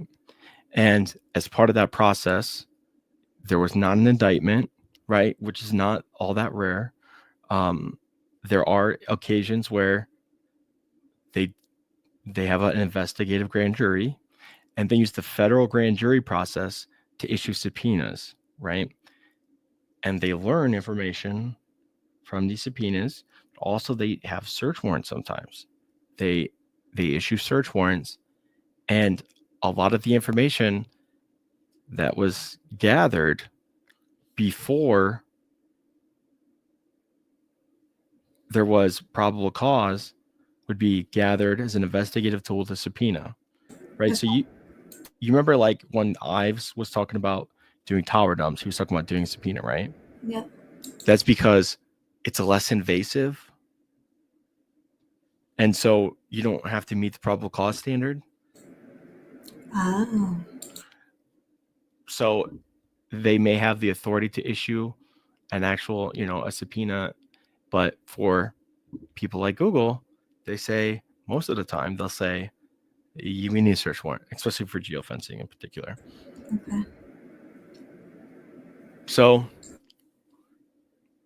the Corporal Payne of Moscow police requested a warrant to search the contents of Mr. KOHBERGER's AT&T account information and his phone's whereabouts on or between December 12th, 2023 and November 14th, 2023. She meant 2022, but yeah. Right. But do you think she meant 2022 here? Oh, maybe not. Yes, I do think so. Yeah, probably. Okay. I thought you were tricking me. Yeah, I think so. But if they were already on to him, then so did they already have the trace on him? Because when was he arrested? The 30th, right? So they were already trying to get his AT&T phone contents on the 23rd. Yeah, a week before. But how did they get to him? We don't know. Well, because On the that one 23rd. dude just happened to do a search of white elantras at that one place by happenstance. In November. Yeah, sure. Right. Yeah, that doesn't make sense. Okay, so the affidavit for a search warrant was signed by Corporal Payne. The basic facts Corporal Payne used to support the search warrant are discussed in a separate motion for Frank's hearing and are incorporated but not repeated here. If you guys don't remember, Frank's v. Delaware is the case. The standard is a officer omitting a material fact or misleading the court to material fact in order to obtain a search warrant. And as a result of that suppression, if it is granted, the fruits of that Search warrant. the fruits of that search warrant are considered fruits of the poisonous tree, and so they would be excised or cut out of the evidence in the case. So what she's doing here is trying to explain each issue one by one. Now, something very different than how it was done in Delphi is there's like I think 10 different motions. Mm-hmm. She doesn't put everything in one motion. Right. So when Segal, denied those Frank's motions, these are different. Like they're saying that this is pursuant to Frank's, and this is a Frank's. It's a motion to suppress, and they cite the case law. They don't necessarily call this the Frank's motion, Mm-hmm. but I think that the facts of these are going to be repeated in the Franks. And there's a lot of reporting out, a lot of people saying that from what they've seen from the evidence that's being cited and stuff, that this Franks is going to be over 500 pages.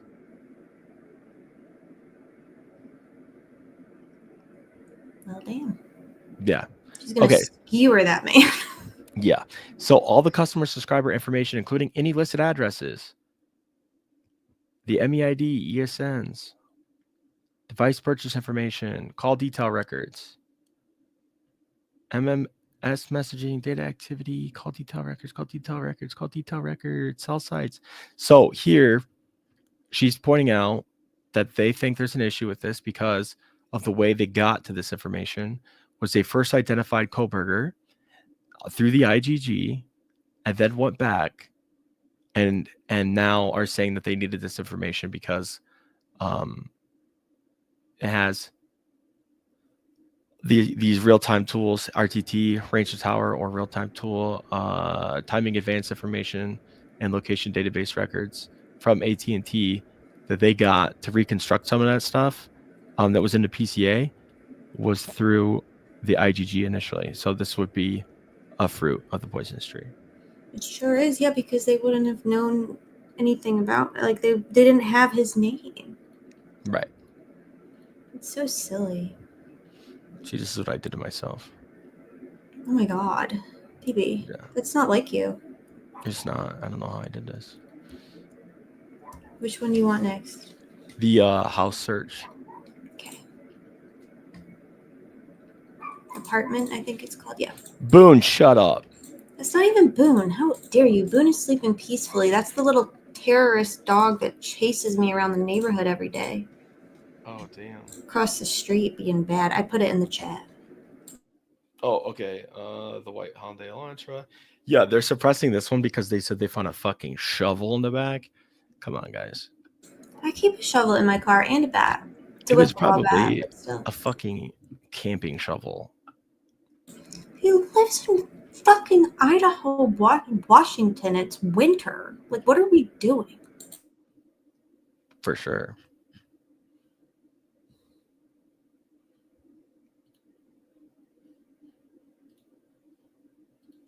DB and Boone. I mean, DB has some Boone beef. He's always yelling at him. And that little fucker camper too, dude. Okay, so this is the search. Now, I know this is going to be a little controversial for some people, but hey, I'll explain to you why you're wrong. Okay, due to the haphazard way in which law enforcement has kept and disclosed in the records in this matter, the following are the facts relating to obtaining a search warrant for his parents' home. Wait, no, this is Pullman. Oh, sorry. Yeah. I sent you the apartment one, though. Yeah, I'm sorry. I meant the parents. Oh, okay.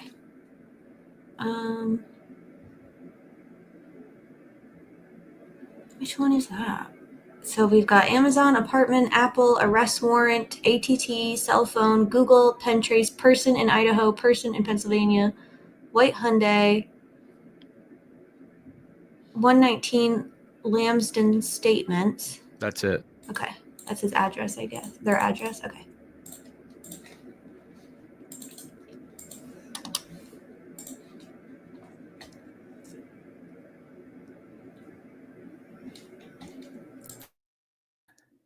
Damn, I could be Luke's hoe.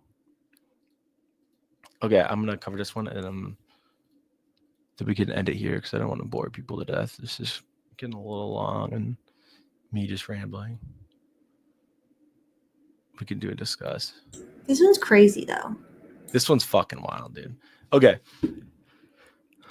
Filed a motion in order suppressing all evidence gathered by law enforcement as a result the entry into and search of Mr. KOHBERGER's parents' home in Albertsville, PA, including statements made after his arrest, a confession. So the motion and documents in support of Frank's hearing are hereby incorporated into the memo. The proffer with supportive documentation, including Frank's, are under seal, filed under seal, allegedly. Luke, could you explain to the people what a proffer is? Okay, so the court should apply Idaho's exclusionary rule because he was the arrest warrant was from Idaho, right? He was a suspect in Idaho. So if there's an exclusionary rule, shouldn't it stand that they should apply that? Yeah. Yeah. What's up? No, I'm going to say yeah. You think. Okay. He has standing to challenge the home or the search of the home. Pennsylvania law enforcement violated Mr. KOHBERGER's Fourth Amendment rights by entering and searching his parents' home without a valid local warrant. That ain't good, y'all. That ain't good. Why they do that? Why Wanda. would they do that? That's so Wanda. stupid. The Idaho arrest warrant could not have given police in Pennsylvania the authority to enter the home. Right. Federal and Pennsylvania local law enforcement violated Mr. KOHBERGER's Idaho and Pennsylvania constitutional rights by not knocking and announcing their presence and presenting Mr. KOHBERGER with an opportunity to surrender. The affidavit submitted in support of the application for the issued search warrant recklessly or intentionally omitted material information, right? Which we know is the standard for a Frank's motion. The affidavit submitted in support of the application issued a warrant included information that must be excised. All information in the affidavit was gathered because of law enforcement's unconstitutional use of investigative genetic genealogy and thus nothing in the warrant should remain. Information about the client's location taken from his phone must also be excised due to the being gathered from an invalid warrant. Statements after the arrest are either fruit of the poisonous tree from an illegal arrest or should be suppressed as a Miranda violation. Why didn't they get a Pennsylvania warrant? It would Well, not they have did. been hard to do. Right. They kind of did, and we'll get into that issue. Okay. Okay, so due to the haphazard way law enforcement has kept and disclosed records in the matter, the following are the facts relating. This is important that she keeps repeating this. It seems annoying, but she is a fucking machine. She's gonna get it off. You know what I'm saying? She's gonna get whatever she got to say off. She's gonna repeat that every single time because she is reserving her right to say, okay, there's a new fact. I put all my facts here, and all of a sudden now you got another fucking fact and another report that I've been asking about and asking for a year because of you guys Remember not when I asked organizing your for it? shit. Yeah. Okay, so December 28, 2022, Trooper Larry of Pennsylvania State Police became aware of a objective. I've been waiting on that one all day, dude. The objective of arresting Mr. KOHBERGER via Moscow Police Corporal Payne, right? On December 29th at 4:44 p.m., a magistrate in Pennsylvania issued a warrant for the house, Okay. the parents. Right. On December 29th, the magistrate in this matter signed an arrest warrant for Mr. KOHBERGER. The affidavit was signed by Moscow Police Department Sergeant Blaker. The basic facts Blaker used to support the search warrant were: next to the body of Madison Mogan was a tan leather knife sheath. The Idaho State Lab later located a single source of male DNA on the button snap of the knife sheath. Footage from the King Road neighborhood showed the police suspect was the vehicle of the killer. This white sedan lacked front license plate. Vehicle identification specialist, based on the footage, said the vehicle was a 2011-2016 Hyundai Elantra, a vehicle matching the description spotted by surveillance in Pullman. It was later discovered that Mr. KOHBERGER drives a 2015 Hyundai Elantra, What? and that he lived not that far from the last place in the white sedan was seen driving in Pullman over an hour later. The same Nice. specialist indicated the car seen in Pullman was a 2014-2016 Hyundai Elantra. Imagine that, DB. I know, weird. Witness Dylan Mortensen had indicated the height of the person saw at the time of the attack was 5'10" to 6 foot. They had bushy eyebrows. Mr. Police Officer determined that fit the description. You think that, like, they were like, would you say he had bushy eyebrows? And she was like, sure. Could be. You know Who what I mean? fucking Like, knows? we know that they did that with everything in the Delphi case, though. Yeah. They do that all the Am I? time.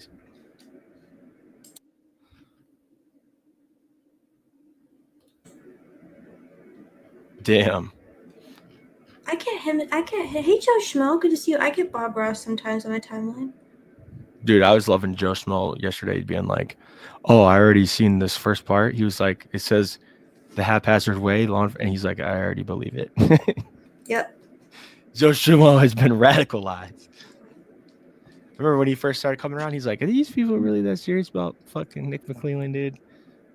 Love it. And Mullen can't be that much of an obstructionist. I Now think he's you like, guys dude, are exaggerating. He's like, these motherfuckers did 9/11, dude. Yeah, pretty much. Okay, records. From a August 21st traffic stop showed Mr. KOHBERGER was the driver of the white Elantra. And Mr. KOHBERGER changed the vehicle registration. Oh my God. Cell Tower's records did not show Mr. KOHBERGER was in Moscow at the time of the murders.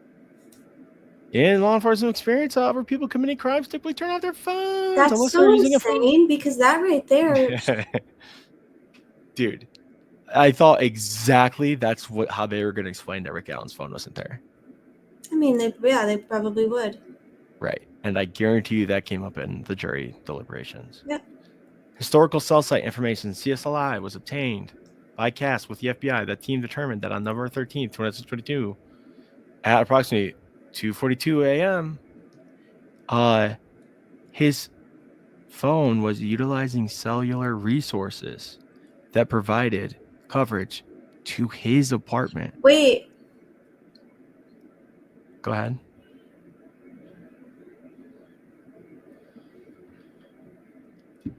That team determined. The FBI. The FBI said it was utilizing cellular resources. They put it in. Okay. They're cherry picking, it seems. No?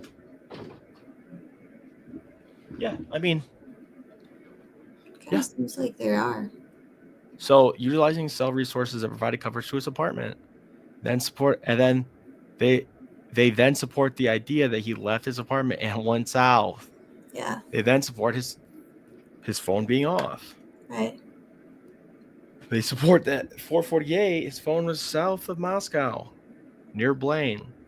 Phone utilized the resources to make their way back to Pullman, because coinciding with the white Elantra seen on surveillance there.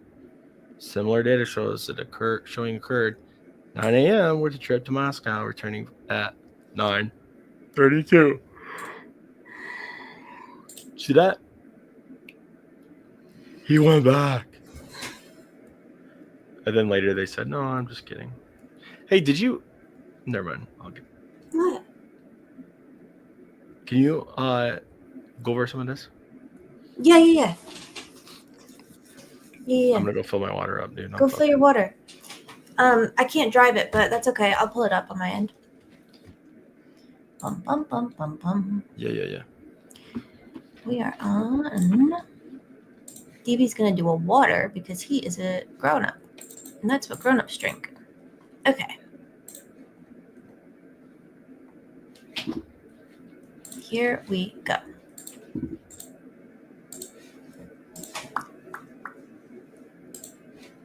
I think this is where we were. Maybe. Yes. Okay.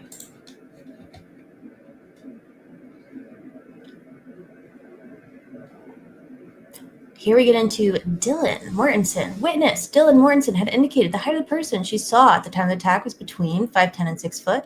Bushy eyebrows. Mr. Kohlberger fit the description. Records from an August 2022 traffic stop showed Mr. Kohlberger was the driver of a white 2015 Hyundai Elantra with Pennsylvania plates, lacking a front plate. It also showed he had the phone number, blah, blah, blah. He noted, quote, investigators learned that this was an AT&T number. How non-specific. Mr. Kohlberger had changed his vehicle registration to Washington on November 18th, 2022. Seems like an innocuous thing that they're, making seem quite not innocuous. Dude, someone that I live with drinks like a gallon of milk every few days. It's weird. Anyway. Cell tower records did not show. Okay.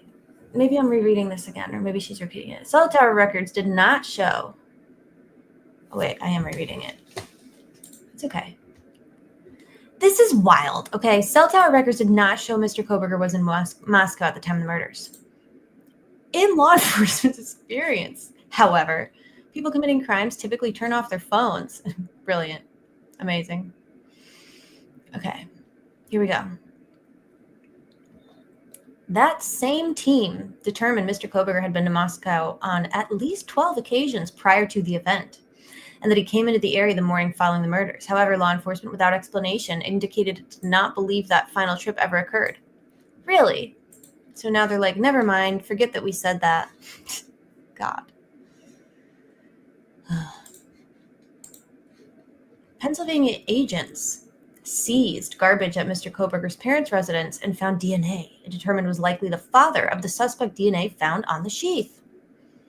At 2:43 p.m. on December 29th, a criminal complaint and probable cause order was filed in this matter. At 10 p.m., Pennsylvania SWAT began preparations to arrest Mr. Kohlberger. Look at this.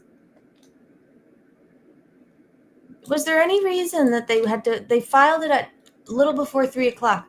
Why do we think they waited until 10 p.m. to start prepping to SWAT this house?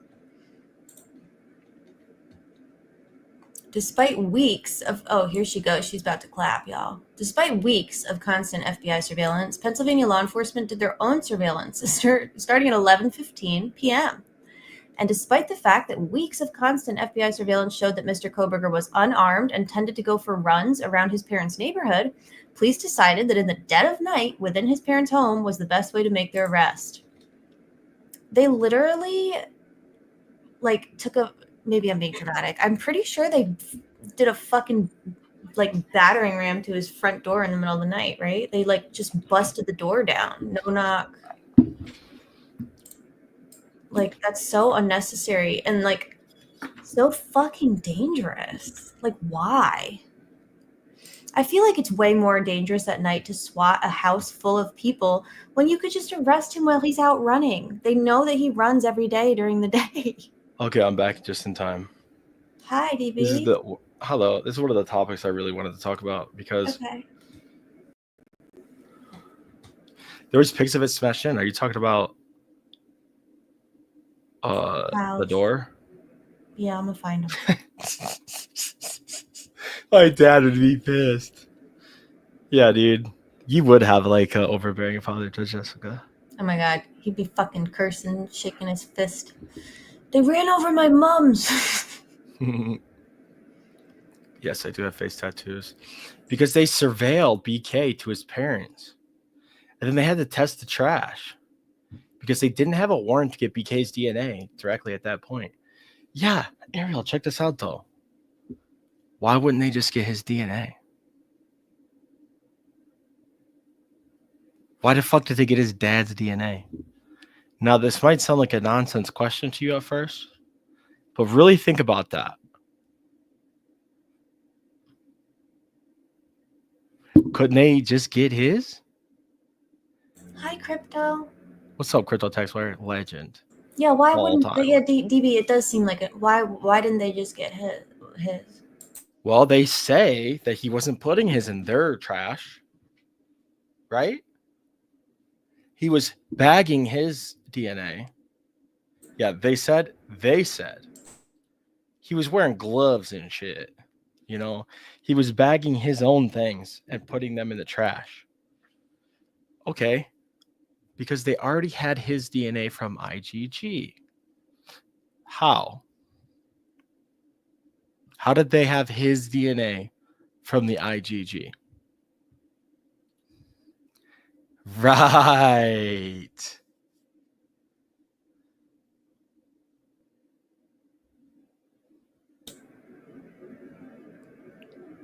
That's so sneaky. Some people are probably still confused, so I'll explain it. Let me get another drink. Okay. So supposedly the sheath, right? Yes. But they don't know that's his DNA, right? It's suspect 1 DNA. We'll get to this. Don't worry. So it's suspect 1 DNA, right? They don't know it's him. So how do they know? Like, how? Okay, so how do they actually get to him? They don't find his. Did they find his DNA in the IgG tree? Right? So they didn't have a direct, like, they didn't say, okay, this 23andMe or this GEDmatch profile is called fucking Bryan KOHBERGER, and the shit that was on the DNA suspect 1, boom, it's this guy, right? Or did they? He submitted his DNA to 23andMe and he didn't opt out. DB from his license. They got his DNA from his license? Oh, yeah. So this is Indiana. So DNA, there was 2 stops in Indiana. Fishing license, yes, of course. There was that, and then there was the female crypto tax lawyer I think you're talking about. There's a female that did the traffic stop. That wasn't in Indiana. That was in Washington, wasn't it? But anyways, if he's in the database, then yes, they could have his DNA directly.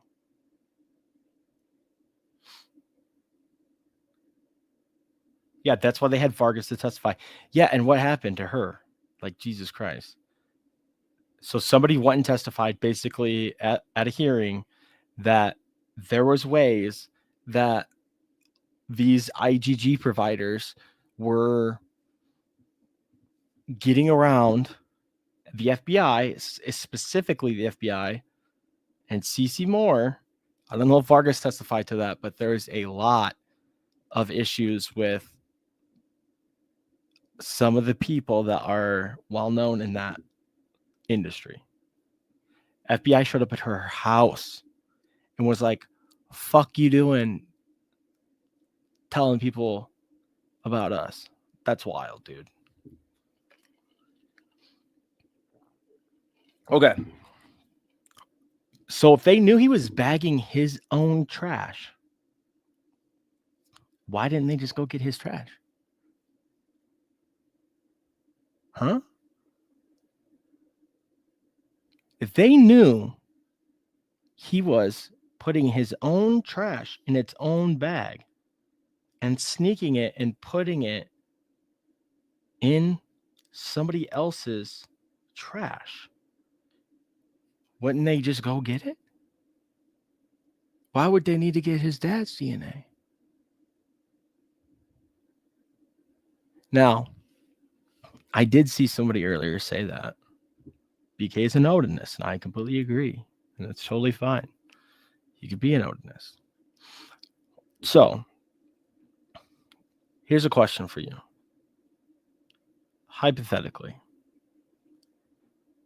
is trash that somebody has discarded, can the police go through that without a warrant and get your DNA?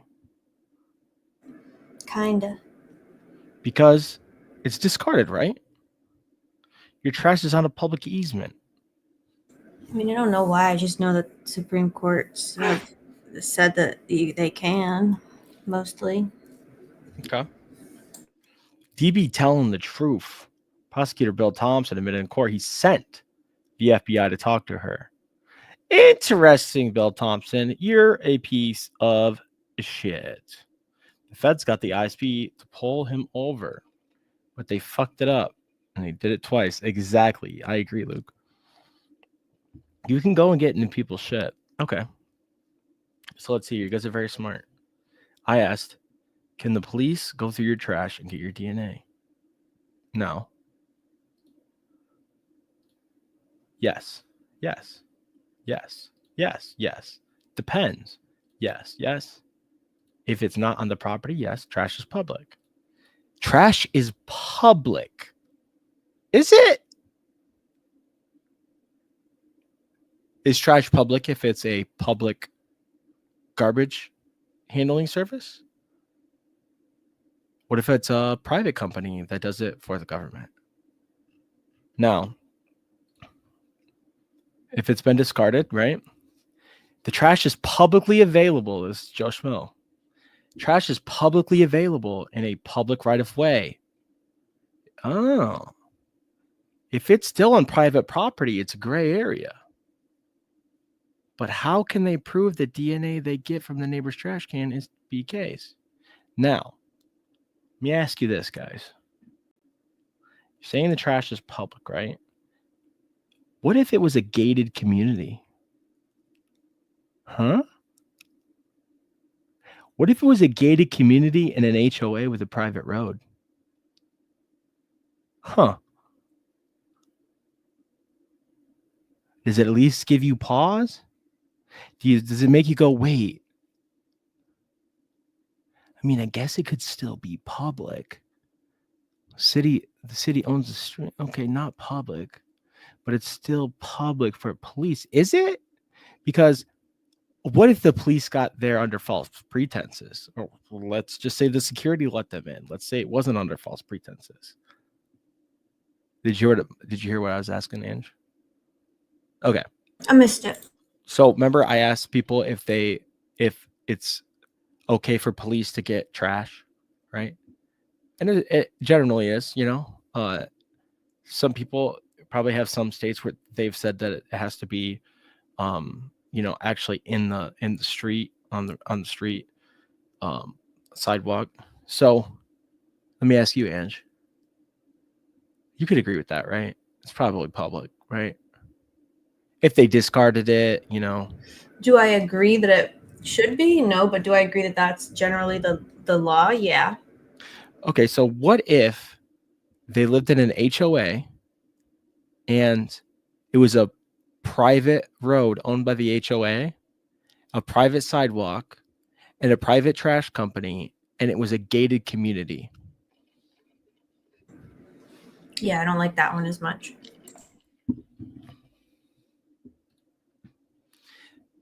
Ariel says, you have no reasonable expectation of privacy in trash that you put somewhere to be picked up by another person and disposed of. Interesting. Okay. So if you delete information on your phone and it goes into your cache, or say you delete a call, right? You delete a text message, and the police decide to get a subpoena for a year of your phone records and decide to go through every single record. Is that constitutional? You've discarded it. Hell no. But you discarded it, right? You've disposed of it. You deleted it. Right. Yeah, but it's private. What if it's a nude? What, isn't this private? I mean, I think, like, you know how I feel about it. But that doesn't mean the courts agree. Well, so my point, Ariel, is that it goes to the third party doctrine. Do you have a reasonable expectation of privacy free from the government intervention, the government usage of what you've discarded or what you've considered private? That's an argument that's made in these motions. Yeah, and she can explain that if you want. Yeah, well, I could delete them if they're still private. Oh, I thought you were talking about your Twitter stuff. That too. I used to be a delivery driver for Amazon. You're amazing. I fucking love my Amazon drivers. I kiss them on their forehead every time I see them. And I say, be gone. Bring me. Do you leave him snacks and stuff? I have. That's nice. I could see you doing that. I could see you doing that. Oh, Rolomata says a federal agent lived across the street and assisted. They're always there when you need them, huh? Yeah, except for if you're Richard Allen. Okay, so check this out. I heard somebody say the other day, they were talking about this. How did they not notice somebody was next door watching them? Motherfucker, maybe they're innocent. Like, maybe they didn't kill 4 people. If you don't know that, like, if you have no reason to expect someone's going to be fucking surveilling you, you're not going to be looking for it. Right. If you're not a targeted individual like me. True. I'm Great a point, TI. DB. Great point.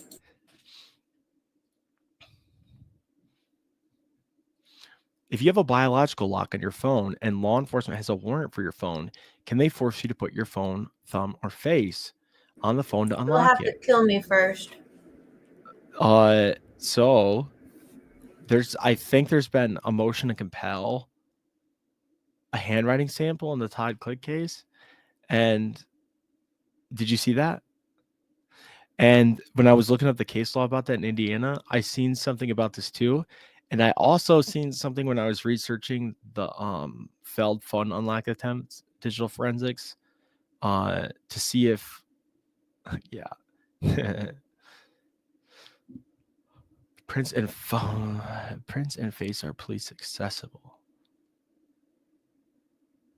I'm sorry, DB. You're saying Todd Click motion to compel? Yeah, there was a case I seen that there was a motion to compel somebody to put their finger on their phone. I'll put my finger on it. No fucking way. I'm like I said, you're gonna have to kill me first. Yeah, I tell you what, if I was a fucking camera person for the AP, I wouldn't be no little bitch. Give up my fucking camcorder to Sheriff Tony Leggett. Fucking Drew Yoder, motherfucker. Give me your camera. Bitch. Pry it Oh, on my okay. pants. I'm gonna get put in jail again, though. This is a good one. Police say you have no expectation of privacy if you leave it out in plain view. Is leaving something out in an HOA, in a gated community, is that plain view? So if my dog is in my front yard in plain view, can they come steal my fucking dog? What squirrel? Yeah, there's a lot of squirrels over here. The whole chat is squirrels, dude. Oh, sorry. Yeah, Rilla, I'll check you out. I think I have looked at some of your Delphi stuff. I gotta look at some of your other stuff. Like Jay-Z says, I know my rights. Gotta have a warrant for that. I That's got a Jay-Z. trunk in the back. I always My thought that glove was compartment's Lincoln locked. Park. No. So is the trunk in the back. I know my rights. So you're gonna need a warrant for that. Aren't you smart or something? What are you? Some kind of liar or something? Something important or something? Judge Jessica knows about the gated communities. I ain't past the bar. Exactly. That's why it's a motion to compel. Self-incrimination. You have the right against self-incrimination. I'm sharpening my pitchfork as we speak. Hey, I already got mine sharpened. I ate a squirrel for breakfast. Thanks. In a trash can is not in plain view, typically. Yeah, it's interesting. Like, it brings a lot of nuance to these conversations, I think, that some people don't quite get into when they discuss this stuff. So let's go back to this asshole move, huh? Yeah. Same team. Which number were you on? It was just getting good. I'm pretty sure I was at 10 o'clock. I was bitching about why they waited fucking 7 hours before they started prepping their SWAT. We know why. Okay, so why? Because they want to do it in the middle of the night, like a bunch of weirdos. They want you to be fucking horrified. Yeah. They want you to be absolutely caught off guard. It's an intimidation tactic. It's a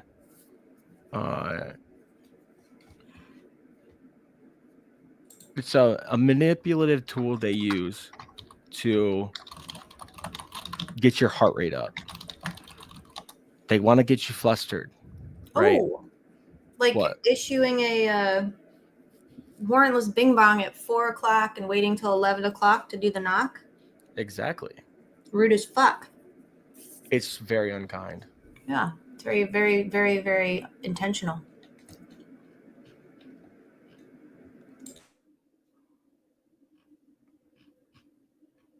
Damn, we got a fucking donation. My barometer for a good channel. How many motherfuckers per minute? Oh my god, we're number 1. Oh, thank you. Just tell me if you need me to start reading. 15-year-old thugs out there. What do you mean by scientific evidence? Mortal Kombat. But the dude has coke dealer hair. But the dude has coke dealer hair. But the dude has coke dealer hair. Coke dealer hair. But the Okay, bitch. There you go. That was our thank you. Oh yeah, you know what, Crypto Layer? We got one more for you here. We love y'all. We love y'all. Kiffy. Smooch. Don't smooch me again, fucking Bob, dude. Darren, go smooch the pod. Okay. At 10 p.m., Pennsylvania SWAT began preparations to arrest Mr. KOHBERGER, despite weeks of constant FBI surveillance. Why y'all surveilling him? Weeks? Okay. Despite weeks of constant FBI surveillance, they did their own surveillance, starting at 11:15. And despite the facts of weeks of the FBI, of constant FBI surveillance, so Mr. KOHBERGER was unarmed, and would tend to go for runs and walks around his parents' neighborhood. Police decided that in the dead of night, within his parents' home, was the best way to make the arrest. What do you guys think that is? Let's take the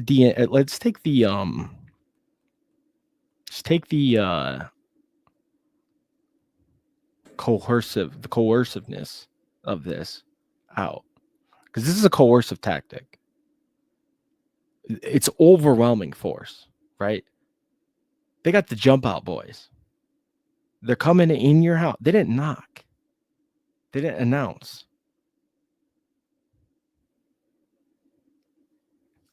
They detained them at gunpoint. They had a death wish. Well,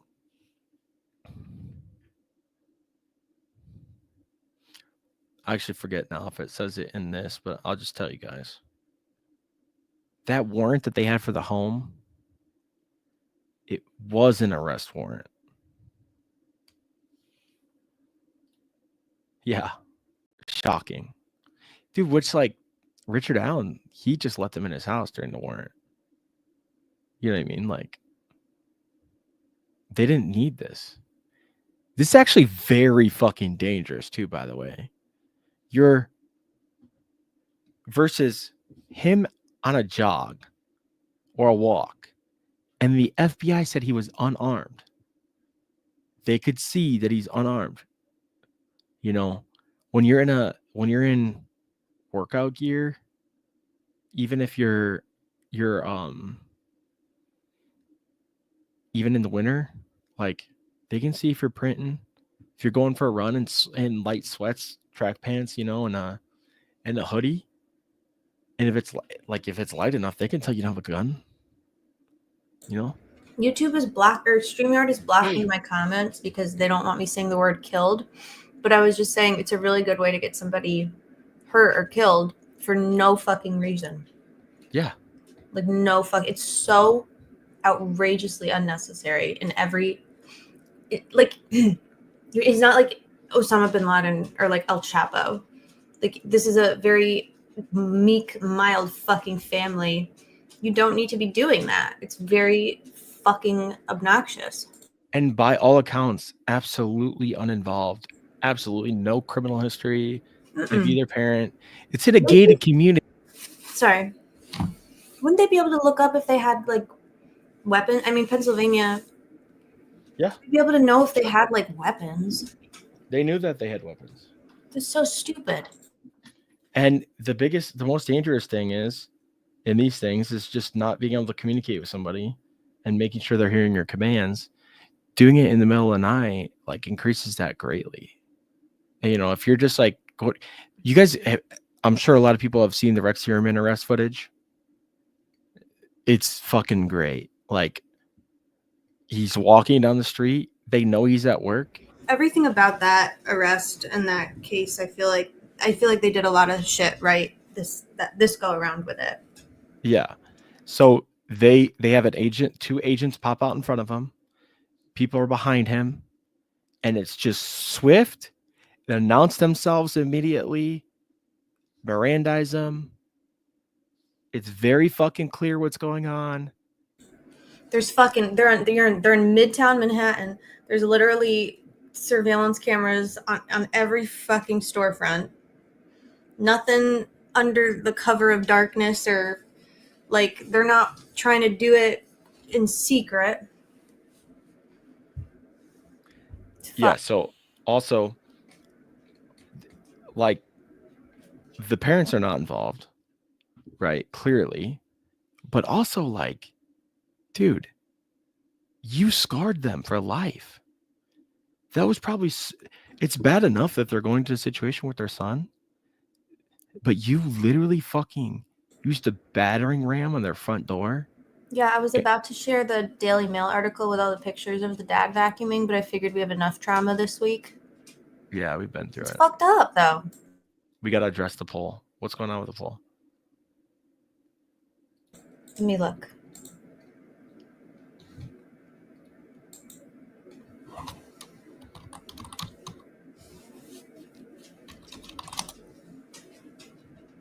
Boone, please. He's driving me crazy. Do you think he needs out, or does he need food? I don't know. I don't care. So, Good point. So because Rex Heuermann's house is way, way dangerous. Everyone, like, yes, his house is dangerous, but everyone's house is dangerous because you don't know what they're doing in there. You can't watch them. If there's a door, they could barricade themselves. Like, dude, they don't have SWAT standoffs, like, because the police had a good plan. Like, it usually happens that something escalates way too far, or there's just a fucking bad apprehension.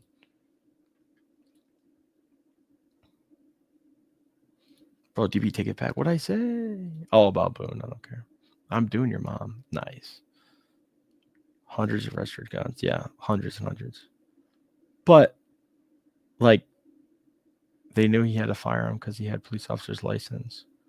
Because he was an intern at WSU. Police body cam footage retrievals. 911 dispatch and DNA lab. They knew he had a firearm. Huh? Are you talking about Kopaka or KOHBERGER? You want these poll results? Yeah, what's up with them? We got, oh shit. 269 votes. 31% say guilty, 24% say innocent, and 45% say I don't know. Perfect. Okay. I like that. I'm going to BRB really fast. Yep. Okay, so he's unarmed, whatever, right?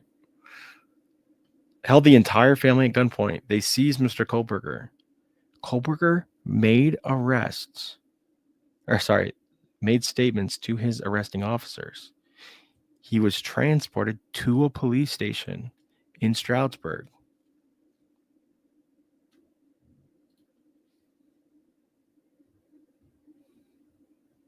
Oh my God, Manny Joe is back.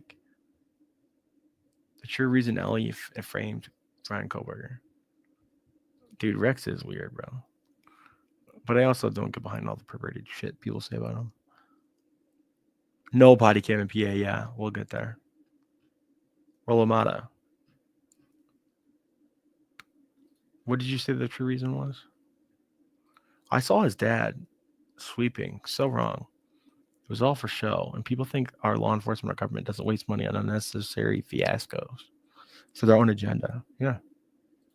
Somebody posted on 4chan 12 hours before he was raided. Random shit about IDAHO winners and the killer being in the Poconos. The online frame job, the fake Facebook profile gives me doubt. Of course, as it should. NB daddies are the best. Non-binary? WSU chief said no comment on his internship. Dude, yeah, like the whole internship thing, like I suspect that there's a story there.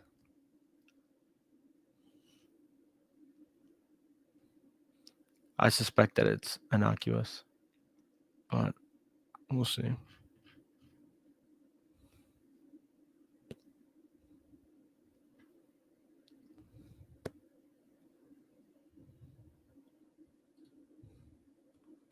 Wine mom and on. Dude, these wine moms, bro. They're fucking out there talking about Bryan KOHBERGER's eyes. I was watching Nancy Grace the other day and she said that Bryan KOHBERGER done it. So he done it.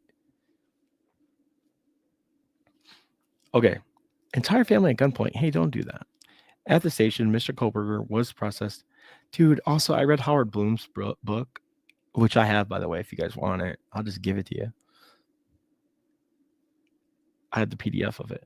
Oopsies. Okay. In his book, he said that he judged KOHBERGER's dad for flying to Washington to drive back with his son. Dude, I wish my dad gave a fuck. You know what I mean? Like, Jesus Christ, guys, just making shit up. He knew his son had a devious secret. So he wanted to see if he can get it out of him on the drive back. Like, okay, Corporal Brett Payne, you're just jealous that his dad wanted to go for a ride with him. Wait, but weird parallels. That was a little weird. How is that weird? Papa Rogers. all that was law enforcement. Oh, maybe you're not talking about what I'm talking about right now. Your dad should absolutely give a fuck. Yeah, dude, it's like his dad is probably, you know, had some time off and he knew he had like a 24-hour drive at least ahead of him. And he thought, hey, I'll go out there with you. I'd drive BK with you, DV. Mara, I know you would. I appreciate you. I'm wondering why BK wanted his daddy to drive with him. Who know, dude, maybe he didn't. Like, maybe he didn't want his dad to drive with him.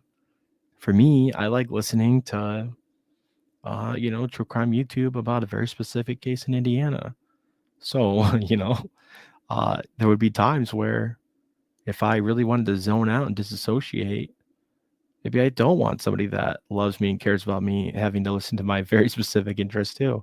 Because I want to explain to them why I give a fuck so much about this case. Because I didn't even know why. But I'm here.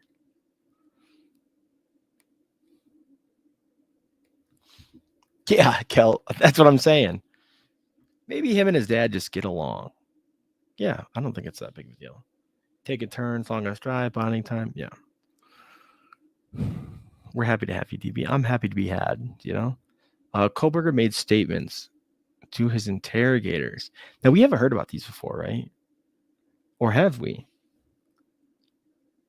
At the station, Kohlberger was processed, during which police collected information about his person.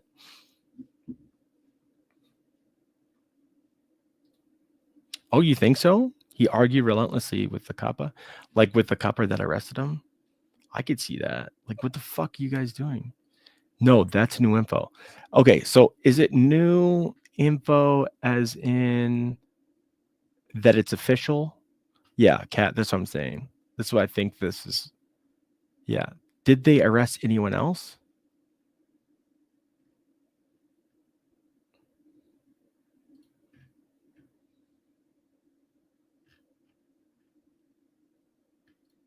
Probably not useful statements. Hey there.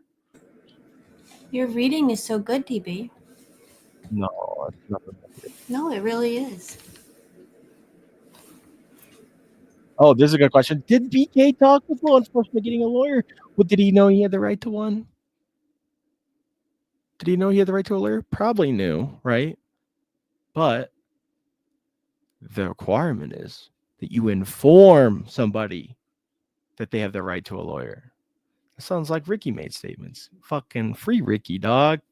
Hey, yo, free Ricky, dog. What the fuck, man? They got Ricky, bro. Fucking. Okay. 4 a.m., the 30th, Pennsylvania State Police filed a criminal complaint against Mr. KOHBERGER. The court should apply Idaho's exclusionary rule to this search. Free Ricky, dog. What the fuck?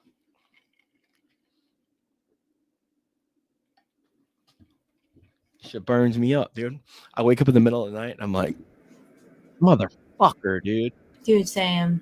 They really got it, man. So many times, like so much shit. Yo, shout out Ricky, bro.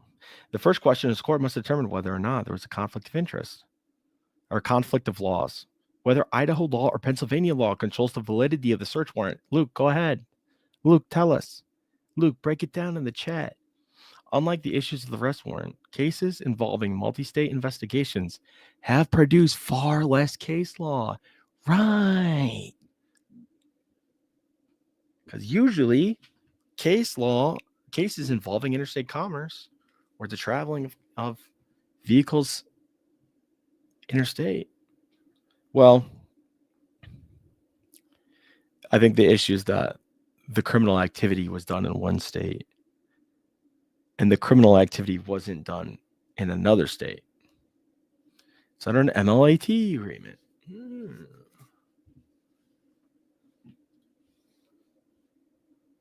Luke is so smart. That dude is just, he's on a He's so different level. smart. We got smart friends. Yeah. Well, I think they kind of allude to that, but also like if they have a memorandum of understanding or something like that. Fruit of the Poisonous Tree is going to have become a drinking game in the pretrial motions. Yeah. for sure. Okay, unlike the issue of arrest warrants, whether Idaho law. Okay, so which law controls the validity of the search warrant for Mr. Kohlberger's parents' home and the necessary relief? Unlike the issue of arrest warrants, cases involving multi-state investigations have produced far less case law. In fact, the defense could not find a precise case on point for the state of Idaho. The issue, however, has received some attention in academia. Professor Kerr. Yeah. Slick move. Is this one? Oh, no, sorry, go ahead. Professor Kerr argued in his article for the Harvard Law Review that the jurisdiction where the crime occurred should control how the investigation is done, but that states or federal government should provide some form of authorization to each other to participate in each other's criminal investigation. So, like Luke said, there should be some type of deconfliction where, there's a mutual understanding of how these different areas should interact with one another. This shouldn't be controversial at all, Luke says. State police forces have no jurisdiction outside of their state bounds. Yep. See Orrin Kerr, cross enforcement and the Fourth Amendment. I will say they be doing what they want in Aliquippa. I got family over there. They be doing what the fuck they want over there. Them motherfuckers, man. As it stands, there is at least 5 different approaches to the increasingly common situation. Megan McGlynn, competing exclusionary rules and multi-state investigation, resolving conflicts, state search and seizure law. It always goes back to the Commerce Clause. I agree. Some people don't agree. I think there was federal kidnapping jurisdiction in Delphi, but both do not accept the good faith exception. Oh, sorry. I cannot. I'm not doing a good read. Do not differ in their approaches to enforcement of the Fourth Amendment analog provisions. Both do not accept good faith exceptions. Thus, this court can likely afford to leave as an open question which forum's exclusionary rules applies. However, it is also clear from the grounding of the exclusionary rule in the article, the evidence obtained from the violation of the Constitution must be excluded. Thus, Mr. Kohlberger argues that the Idaho Constitution's exclusionary rule must apply, as its basis lies not only in deterring police misconduct, but also because the exclusion is constitutionally mandated and judicial integrity demands it. However, it remains to be determined whether or not the actions of the FBI and the Pennsylvania State Troopers should be judged by the protections of Article 1 or its analogs. It is not clear. She's so fucking daddy, like how she writes. I just wanted to say, like, she's a really good legal writer. Yeah, I think this might be this the other dude? Guy penned it. He might have helped a little bit. Well, whoever his defense team is stellar. Yeah. Bro, like the Dark Horse on his defense team that hasn't been talked about a lot recently is Massoff. Yeah, I don't know anything about him. No, that the guy is Jay Logston. People kind of clown on him a little bit lately because of some of the arguments he made in the death penalty hearing, but the one they just had. Yeah, the short chick. I'm sorry, it's kind of sexy. I see. I know who you mean. Yeah, Alyssa Massoff. Dude, she is a dog. Let me tell you. She is. Those short ladies really are. She is a fucking. They're fucking scrappy. Look at Jen. Yeah. Yeah. However, it remains to be determined whether FBI, the state troopers, should be judged on the protections or its analogs. Is it not? It is not at all clear that whether a search should be judged by Idaho's standards of reasonableness or that of Pennsylvania's, or in the case of the FBI, maybe just the Fourth Amendment.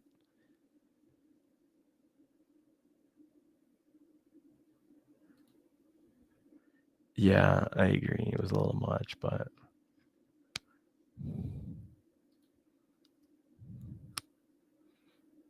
I agree, Unit. It seems kind of weird. I'm not saying for sure that it's not him. It seems kind of weird. I don't Notified. know, but it's just everything they've done has been very.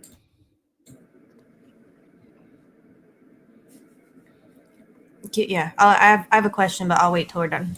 Okay. Looking at the laws of the state where the defendant was arrested, in the absence of federal law permitting the arrest by a federal agent for a federal violation, it goes along with the legal framework of the agency.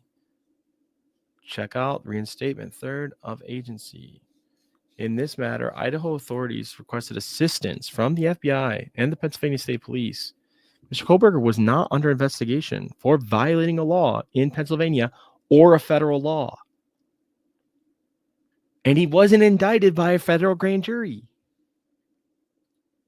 So this feels like a good time to ask my question. Okay, one sec, real quick. Okay. Criminal tax lawyer, Orrin Kerr, yes. That's who they cited in the Harvard Law Review. Go ahead.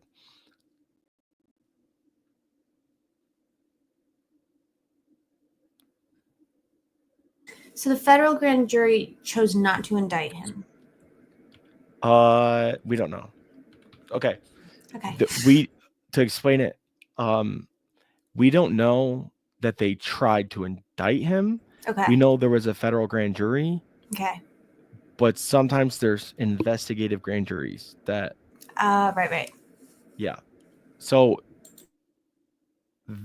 if this was just I don't think it was just an investigative grand jury. I think maybe there's some other stuff going on. But yes, they failed to go through or receive an indictment for him. So with that in context, you have to think there was all these subpoenas, right? And these search warrants coming out of this federal grand jury, right? But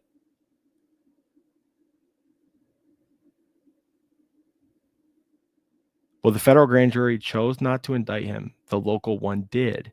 The local one did after he was arrested, right? The federal grand jury or the state grand jury was oh, fuck. We don't want to have a preliminary hearing. If we do a preliminary hearing, we're going to get smoked. That's why they ended up doing a state grand jury. Mandy is fucking funny, dude. I didn't recognize her at first, but it's still her. Okay. Kohlberger was not under investigation for violating a federal law. This court should be required then to apply the Idaho search and seizure law. However, this approach has its detractors. Fuck them. Performing the search should only be held to upholding our own laws. Well, that position has merits. It does not require a CITES officer to get a rundown of the differences between their laws and trial laws. It remains. You can ask what a CITES officer is? You know, what? Are you going to ask what a CITES officer is? What is that? It's just the person who's doing the arrest in the other state. Oh, okay. You could tell I was gearing up to ask you a question. Yeah. Okay, so not merely concerned with the deterrence. That was my audit to audit impersonation. Could you guys hear it? It's not merely concerned with the deterrence of officers to misbehave. After all, it is Idaho's law to take advantage of laxer restrictions in a different state. They may simply pause their investigation until their suspect is in a new jurisdiction. Or in the case of the FBI, state law could at any point, even within Idaho. Well, ain't that something? Ain't that something? Think about that.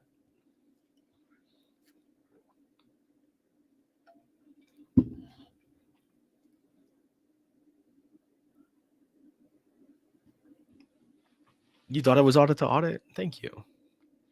Rick Allen, Cass County Jail, 100 Court Park, Logan Street, Krebin University, Canton, fucking Delphi Town, Moscow, motherfucker. Dude, these three motherfuckers.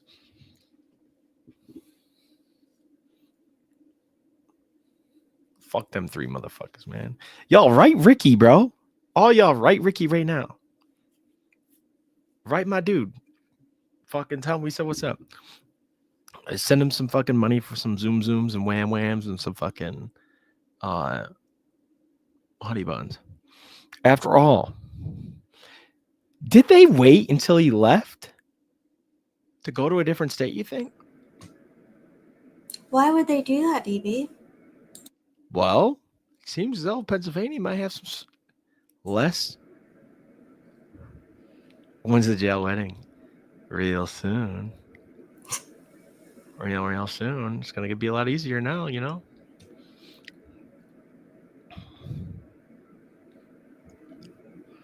Did they go to another place? Did they wait? Both apply exclusion to failure to knock and announce in Idaho and in Pennsylvania, but not in Washington, must be. If anything, Pennsylvania appears to have stricter warrant requirements for particularity. Oh, God. Particularity. So what the fuck?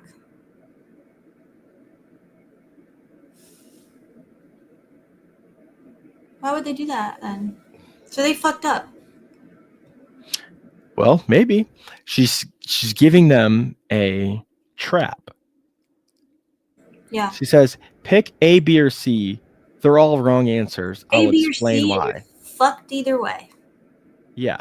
So she's saying, if you want to go with that, that means you fail on particularity when y'all talking about fucking grabbing iPads and shit and going into his car, because that warrant, that Pennsylvania warrant. Okay, we'll get to that. I gotta go. I gotta get moving on this. God. This is your jam, DB. You're doing great. Mr. KOHBERGER grew up in his parents' home. I still live with my parents, and the time, so that's fine. The entry and search warrant, staying there for winter break and overnight guest. He undoubtedly has standing to challenge this search in this case. What? He grew up in his parents' home. What? Nothing. Dude, I forgot I joined BK's parents' neighborhood group on Facebook. I know. I remember that. You live with them, too. You live at home. I get it. Mr. KOHBERGER grew up in his parents' home. And at the time of the entry and search, he was staying there for winter break as an overnight guest.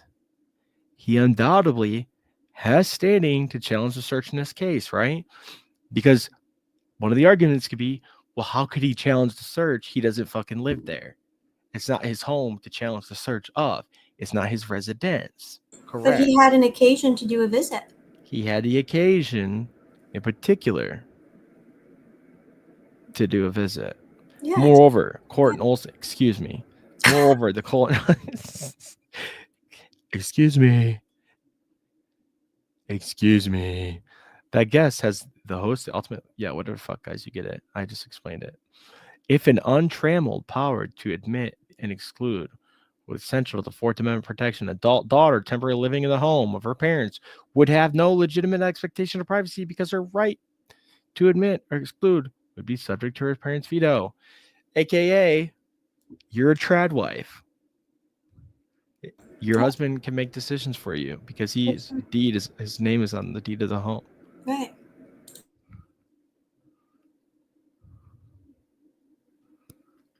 Okay, 99 to 100. Thus, KOHBERGER, as a son of the home, as a son home for a weeks-long stay at his parents' home, has standing to challenge the entry to the search in this case, regardless of the authority of his home. In plain sight. What are you talking about? What's in plain sight? What are you talking about? You want to go with me, dude? I'm sorry. That was unbecoming. That was conduct unbecoming of an internet personality. Okay. So, Pennsylvania law enforcement violated Mr. KOHBERGER's Fourth Amendment rights by entering and searching his parents' home without a valid local warrant. You know, it just makes me sad. I bet there's like a cabinet with a bunch of really useless little china knickknacks. They have tchotchkes. They got tchotchkes for sure. Yeah, you know, dude. there's lots of tchotchkes in that house, like Precious Moments and like Raggedy Ann dolls and shit. Yeah. Yeah. Here's this one time that Bryan stared at girls in middle school. Yeah. Yeah, I am a good dude. He's really excited. He gets excited and then he gets a little mouthy.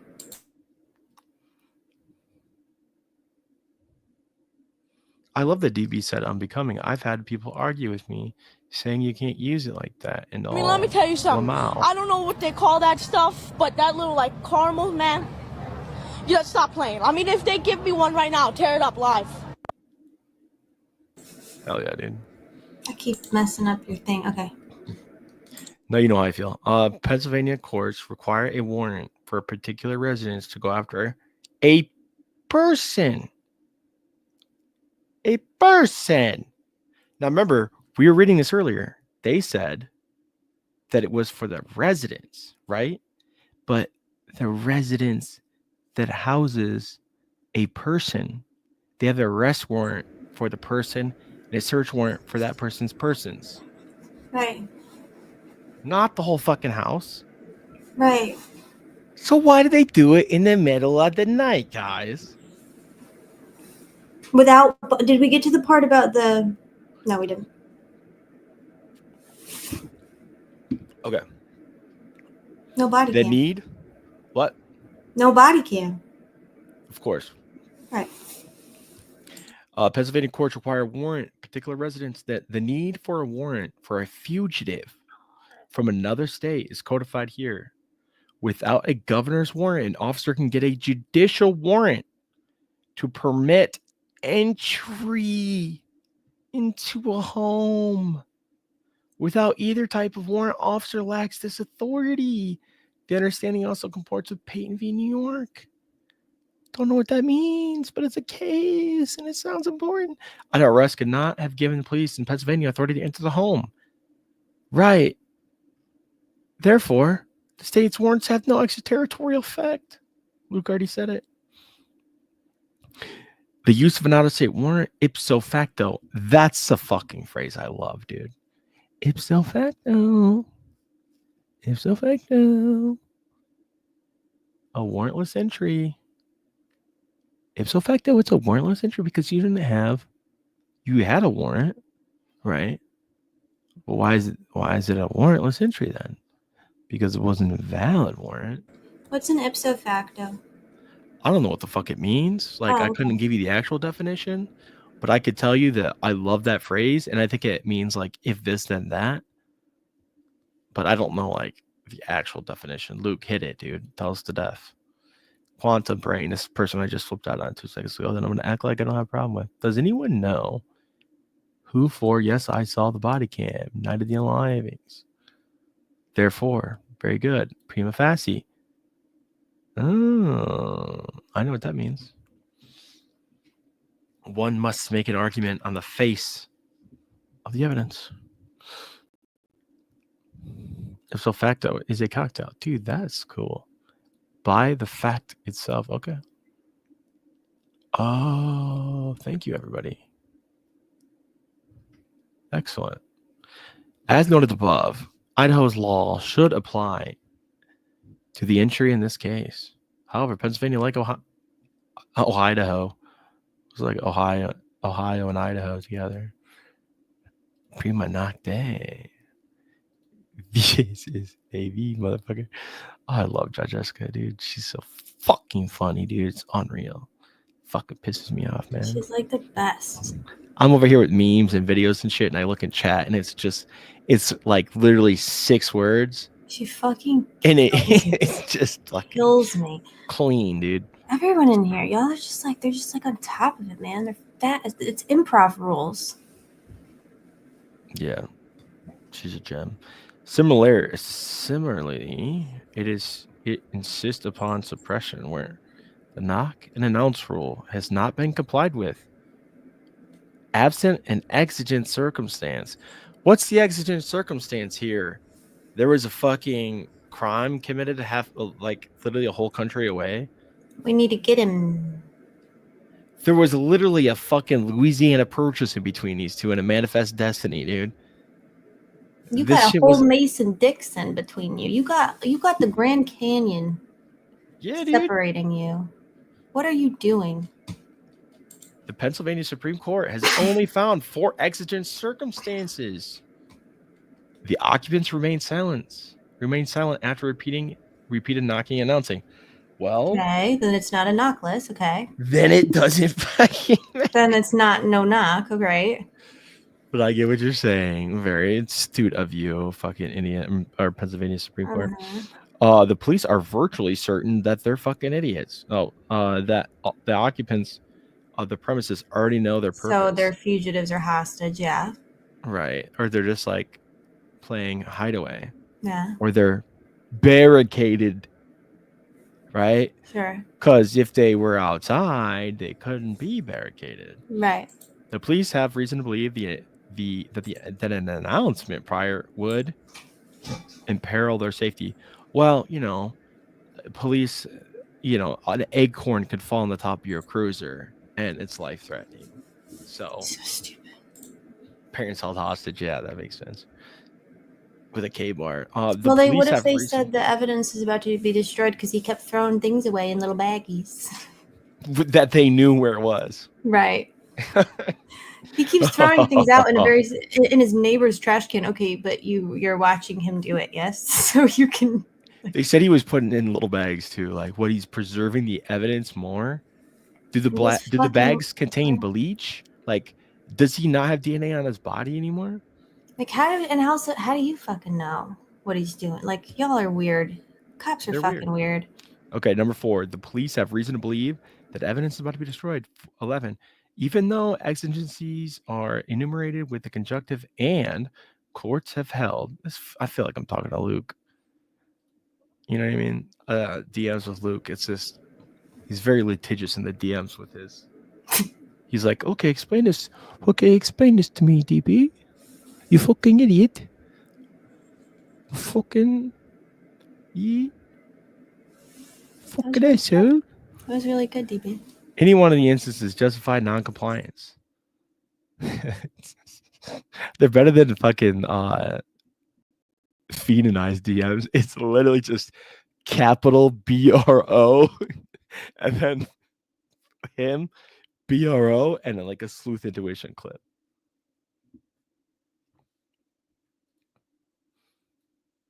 Yeah, you should see womanized DMs. It's just woman being like, could you just stop being really mean to people? I'm like, okay, fine. Go ahead. A uniformed officer stood under a porch light and engaged the attention of at least several occupants with the announcement of his identity, authority, and purpose. You can tell when I unmute now. That's adorable. Yeah, I'm watching, so I know what to say. I know, amazing. Okay, mute myself again. Okay. Idaho, understanding of the knock and announce rules set in Roush. The Roush court did not adopt the test that in Pennsylvania, but held in the case-by-case analysis must be made. Perfect. That sounds great. Case by case, aka that's how my boy Ricky's not free, dude. Yeah, I got to clean it up until Ricky. I can't get over how unnecessary it was, that the way that they did this middle of the night. I think like maybe now, like having perhaps experienced my own unnecessary middle of the night ish intrusive knock. Like, it's just so fucking you could have done it 4 hours earlier. It would have had an entirely different feel. Or maybe not done it at all, since they or not exactly by traveling to Indiana. Right, much better. Not at all, but like, just so fucking dangerous, dude. It's so dangerous, but like, you just entered somebody's home. Sure. They don't know what the fuck is going on. Did they use those flash? You think they used those? No, but I think they probably had screams, 5,000 lumen LED lights, and their fucking voices strobe lights screaming. Yeah, so basically the same thing. So the backstory, I'll tell you really quick. So Ange is like, a citizen journalist. She publishes stories that are critical of police officers. And in Delphi, there was a police officer that was the lead investigator in the Delphi case. Ange criticized him a bit, and some people didn't like that. And so I'm being such a dude right now, just explaining your story, but basically an investigator said that somebody said that Ange was traveling on her way to Indiana to set fire on a judicial building, kill a state prosecutor, kill the lead investigator, kill 2 podcasters, And the sheriff. And the sheriff. And that meant that they didn't need anything else. They didn't even need proof that this call actually happened. And they did a warrantless, real-time location pen register to find out where she was. And then swatted me, sent a different police department in a different state, relayed after this. They knew that she wasn't going there anymore. Yeah, they got my exact. He literally dropped a pin on my fucking head, exact location. Saw that I was not traveling to Indiana. I was literally in my jammies, fucking chilling, and still contacted the jurisdiction where I was living at the time in a different state, New York State, and had them 3 fucking armed deputies bang my dad's fucking door at like 11:30 p.m. It was weird. It was fucking weird. Yeah, exactly. Having said that, it just is like so literally so dangerous. Even that situation, like, how do they know that? Like if someone busts into my house in the middle of the night and I don't know what's going on, and I'm like, and my wife and kid are there, and like, fucking castle doctrine, bitch, I'm gonna probably shoot you, right? Like, it's so dangerous. It's literally fucking happened, and for no reason. Well, Estrella, there's a funny part of that. The state that Angela lives in, they're a little better. Law enforcement's a little bit better, and they didn't take too kind to a couple of podunk Indiana motherfuckers coming around. They didn't like that too much. Doing a false report. So they got some subpoenas. Joe says, "You got a wife and kid?" Sure do, Yeah. Joe. Sure do, and I'll protect him to the death. Right. Woman. Yeah. Also, anyway, so crazy. I digress. So Pennsylvania held in case must made. Yep. Would place an officer reasonable belief that compliance with a knock and announce statute. What? Just don't have one then. Oh, look who it is. Look who it is. Mr. fucking Veronica. Hey, Dr. B, I went to bat for you. And then I got clapped for it. Welcome. We're talking about Frank's, and we're talking about Mr. KOHBERGER. And how I don't think that you would be making any definitive statements about his guilt or innocence as of yet. If I'm wrong, then I'm wrong. But I've not heard you make any definitive statements about this man's guilt or innocence. He doesn't know what it means. Clap? Oh, I'll explain another time. Welcome, Dr. B. You have a lot of fans here. They're all very happy that you're here. Something tells me that Dr. B doesn't know what a clapping is. Clap is like a clap back. Who suggested? I don't know. I did.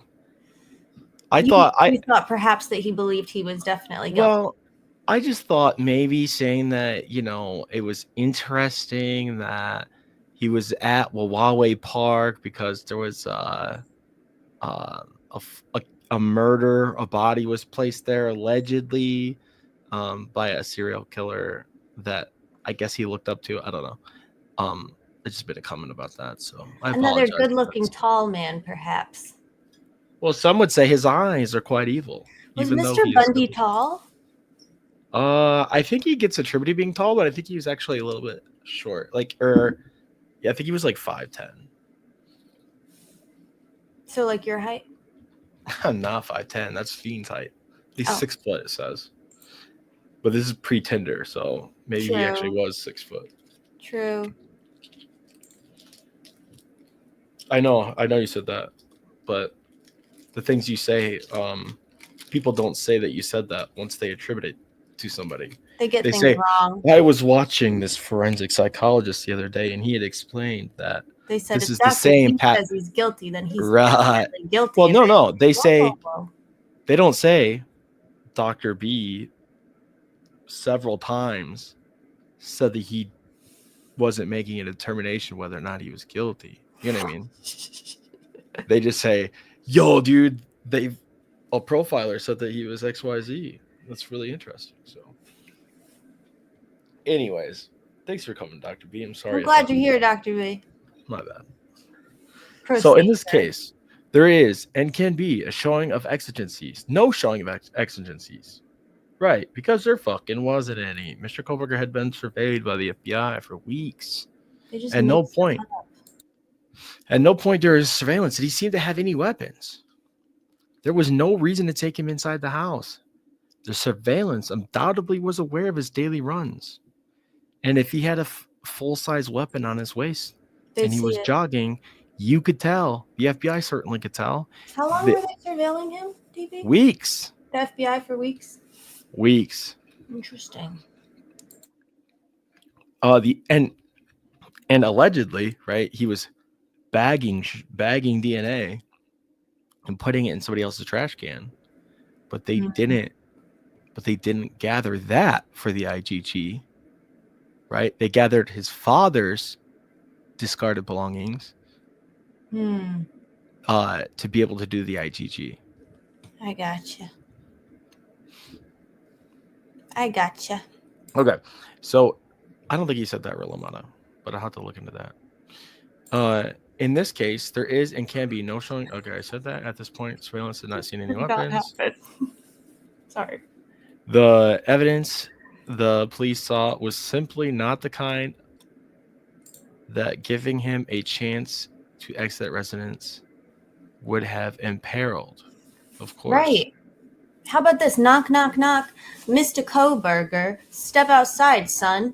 And then he steps outside. And if he slams the door in your face, then you say, okay, fine. And then you know, but like, come outside. What's he going to do?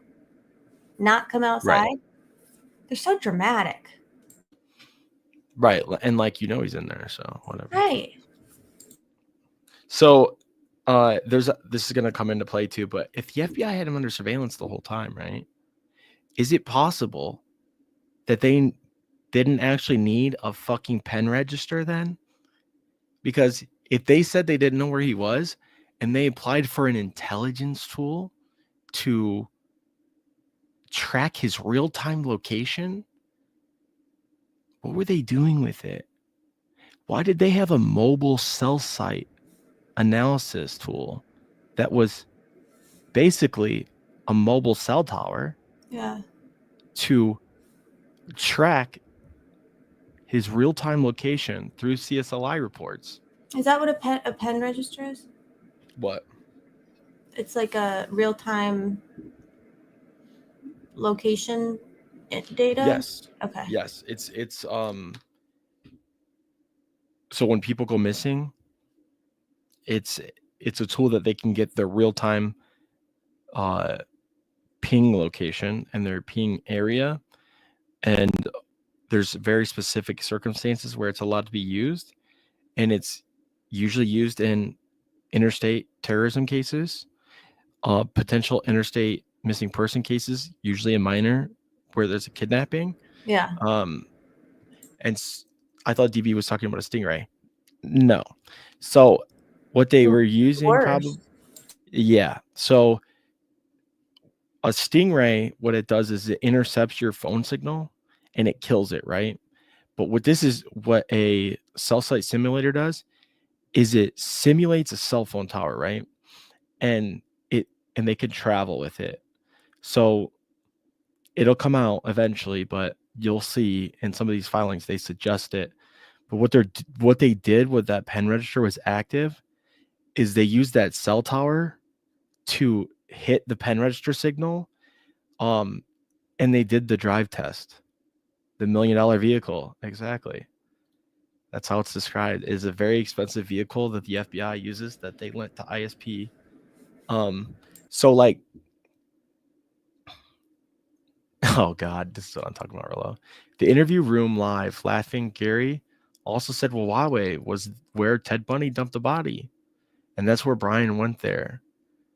And the body was found 9 miles outside of Pullman in Huawei Road. Yeah, it wasn't in Huawei Park. I tried saying that in the comments.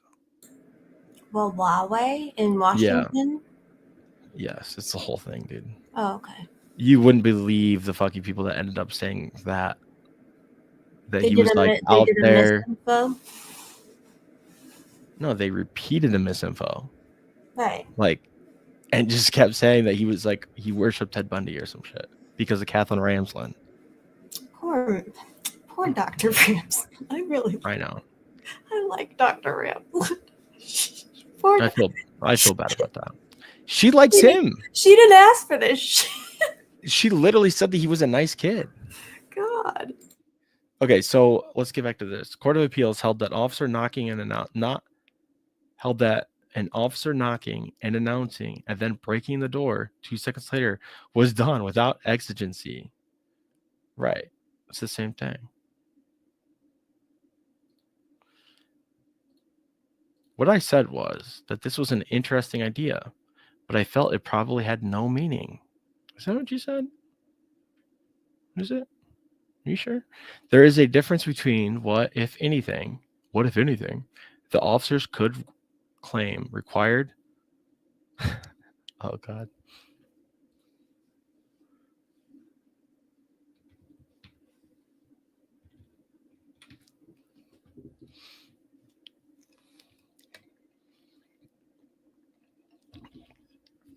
Dr. Walla.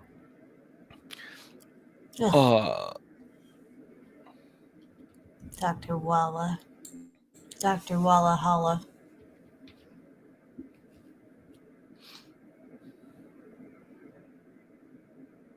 The destruction of the KOHBERGER home. They literally did, though. Yeah, it's really uncool. Like, even if you think you did it, like, these people are gonna be scarred the rest of their life for no fucking reason. Because you perverts, like, literally just wanted to go spooky. They love to do spooky shit in the middle of the night. Like, stop doing that. It's not necessary. You're already spooky. You're the police. You're already spooky. You don't have to do extra spooky shit.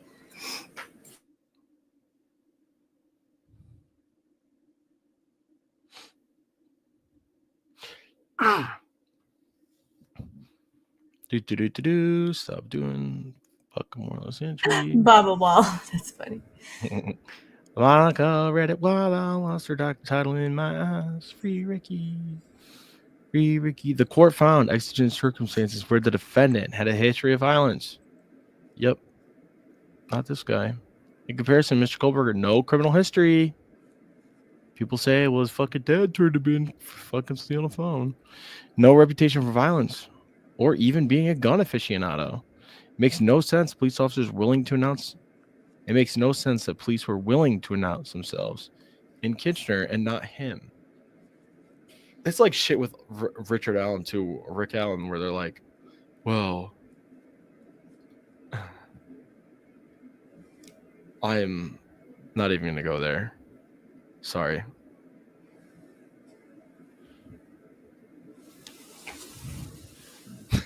Y'all stop. Quit it. Put my fucking foot down. Let's keep reading. Okay, so did you say something in chat? Huh? You might want to just type out in chat to be nice. And just not.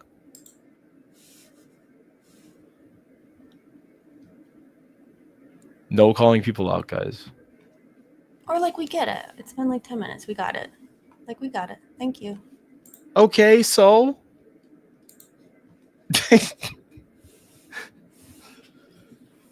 oh, no criminal history. No history of stalking. Taking the allegations in this case were true.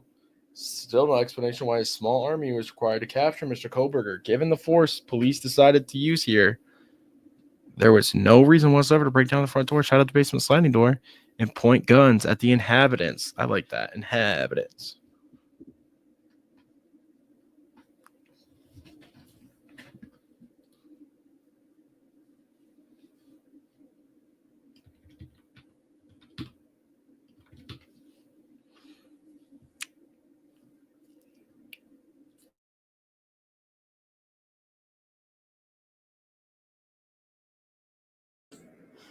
So did they get a Pennsylvania warrant or not? They did, but Okay, but it wasn't they the right. misapplied it. Okay. Unambiguously, no warrant shall issue but upon probable cause, supported by an oath of affirmation and particularity, describing the place to be searched and the persons or things to be seized. Probable cause exists when, given all circumstances set forth in the affidavit, there is a fair probability that contraband or evidence of a crime will be found in a particular place, because the right of a man to retreat into his own home, therefore be free from unreasonable governable intrusion, stands at the very core of the Fourth Amendment. Having firmly established the basic principle of the Fourth Amendment law that search and seizures inside a home without a warrant are presumptively unreasonable. For a search warrant to be valid, the judge issuing the warrant must rely on an affidavit or affidavit sworn before a judge or by testimony under oath recorded that established the grounds for issuing the warrant. Any discrepancies between the items for which there is probable cause and their description in the search warrants require suppression. It's clear that the issuing magistrate himself, if he is to fulfill the constitutionally mandated function of interposing an independent intelligence between the law enforcement officer and the citizen, they must in fact draw the inferences from evidence presented to him. It is for this reason that courts have insisted that the full facts from which inferences might be drawn and information necessary to determine their reliability be placed before the issuing magistrate. Right. Criminal defendant may challenge the veracity of the affidavit used to obtain a search warrant. State v. Peterson. Is she citing mostly federal? I mean, I know I can see she's citing a lot of Idaho, but I feel like she cites a lot of federal too. No. Yeah. Okay. Upon the preliminary showing of warrants deficiency, the defendant must prove by preponderance of the evidence that intentional or reckless falsehoods were included in the warrant affidavit and were material to the magistrate finding a probable cause. The materials of exculpatory information was deliberately or recklessly omitted.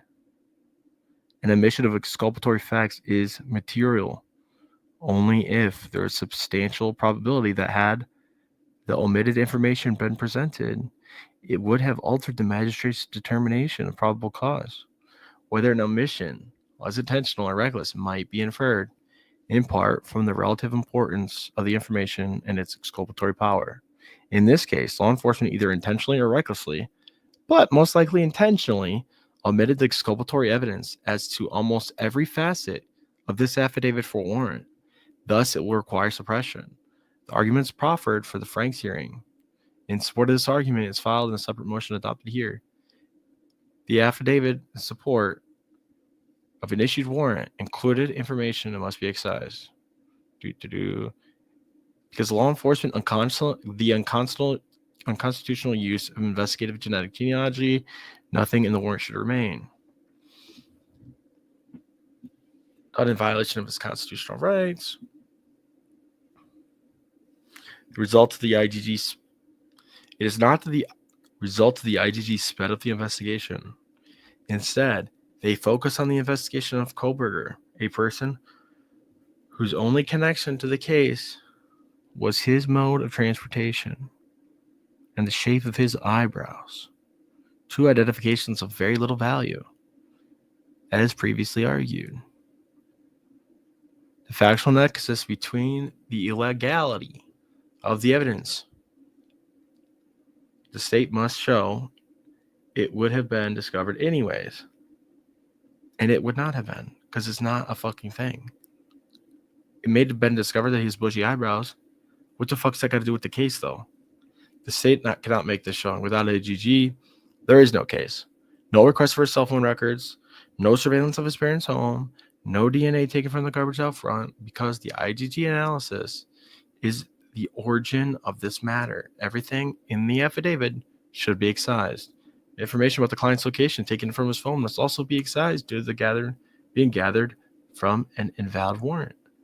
Separately, information gathered from the warrant by Mr. Kohlberger's AT&T account and the pen trap and trace device warrant should be excised from the person set out in those motions to suppress, and all other motions that impact that warrant's language. Here we go. Miranda, you want to touch on this? You want me to? Yeah, if you go to page 14 on yours, you can control it. Or you can just read off this.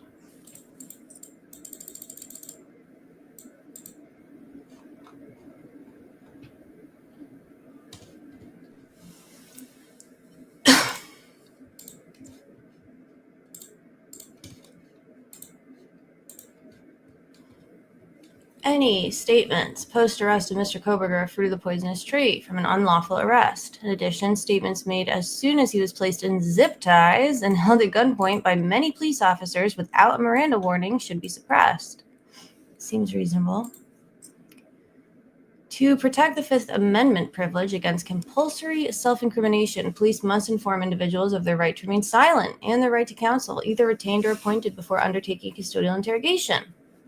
The requirement for Miranda is triggered by custodial interrogation. A person need not be under arrest to be in custody for Miranda purposes. That feels reasonable.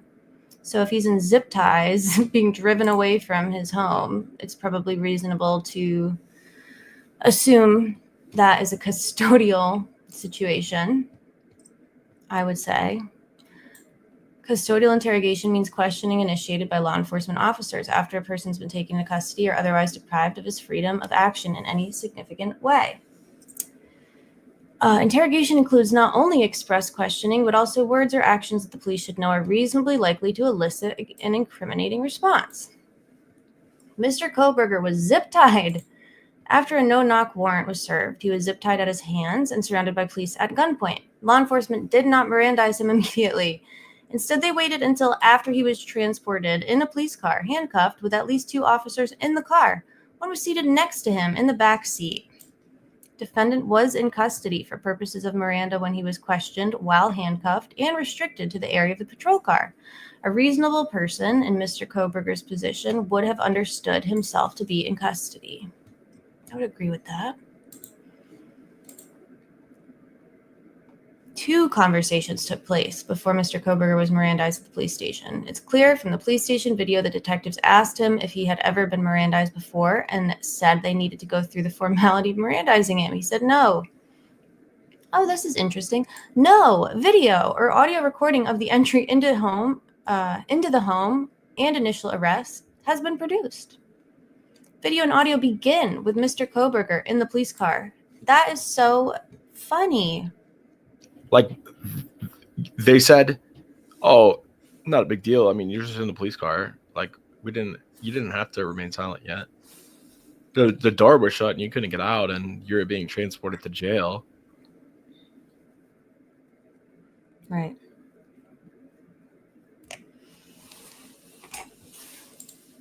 In determining whether a person has been subjected to custodial interrogation for purposes of Miranda, courts may also consider the conduct of the officers and the nature and manner of the questioning. The conduct of law enforcement with Mr. Kohlberger in the house is referred to as small talk when he's being recorded during transport. This cannot be verified because no audio or video is produced. The conduct of the officer in the police car during transport cannot be described as an interrogation. However, without a video or audio recording of in-custody discussions inside the house, the true nature of the statements made in the car are without context. All statements made at the police station were post-Miranda. Information in the media right after arrest and attributed to law enforcement report that Mr. Kohberger redacted. What do you think that redacted is, DB? It's probably, has anybody else been arrested? Like a statement he made, a question he asked, the thing that was reported widely all over the place. Yeah, so did he make that statement? Are they going to use it? Did they include it in the PCA? Or not the PCA, did they include it in any of like their motions since his arrest, the state? No. Okay, it's just being reported in the media. Right. But it goes along with the theme that there's this Miranda issue. Right. And if they intend to use anything from that period, they're building on this theme of the unconstitutionality of them sharing that quote also, and then not putting in a report. Mm-hmm. So where's the report? Because if you said something else that he said he said in a report, but that's not in there, but somebody did say that, why are you not putting everything in the report? Well, why do you think? Didn't want to. Such a statement is not in a police report or in an audio or video recording that can be found in discovery. If it is a statement the state will seek to attribute to him at trial, it should be suppressed as a non-Mirandized statement. If the conversation with Mr. Kohberger inside the house was custodial in nature, that context may warrant suppression of the conversation in the police car during transport. She's like, I don't know if y'all are going to try this, but just in case, don't fucking try it.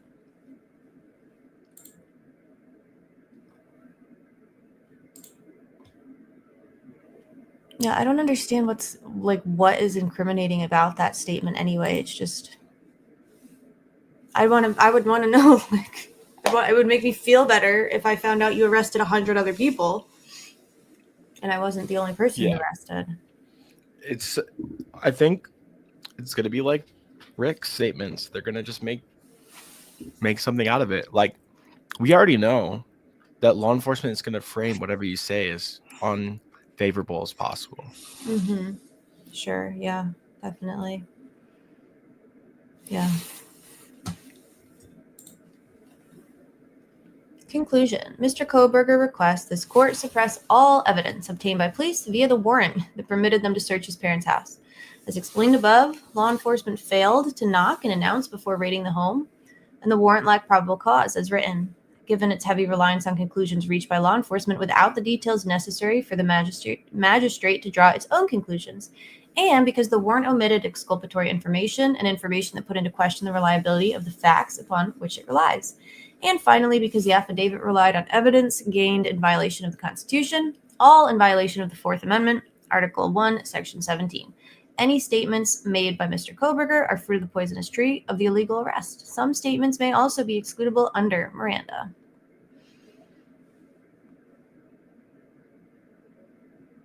Interesting.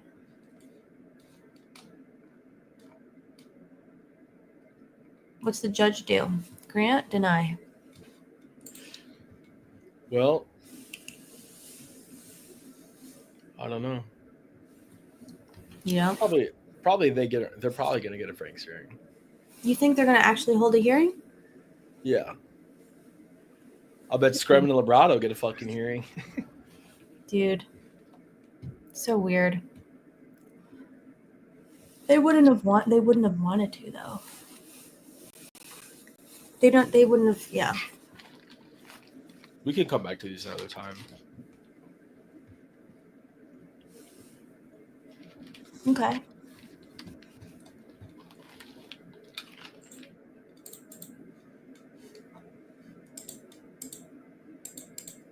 What did he deny? He's ordered to deny. Her request to enlarge the date for discovery. Yeah. Why? He's a fucking. He kind of sucks. I kind of like him less than Judge Judge. Uh-huh. It sucks.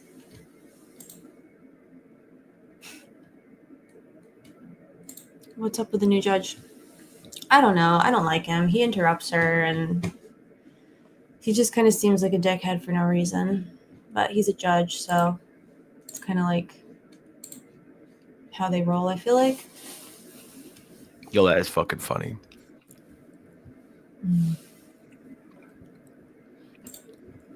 Talent show. Not the car. It's IGG, dude. Y'all did an IGG. And listen, guys, remember? I asked y'all. You definitely dislike JJJ way more than Hitler. Dude, I don't like JJJ either, though. Like, he does seem like a nice enough guy, reasonable enough guy, but, like, dude was kind of a snake, bro. Because he acted all nice and just, like, nodded his head. Yeah. And then he, like, made Bryan Kohberger, like, throw his speedy trial rights into the abyss and made him choose between his constitutional rights, between a fair trial, having adequate counsel, and being able to cross-examine all the evidence before you. So, Judge retired. Yeah, he's retiring. I have an idea why.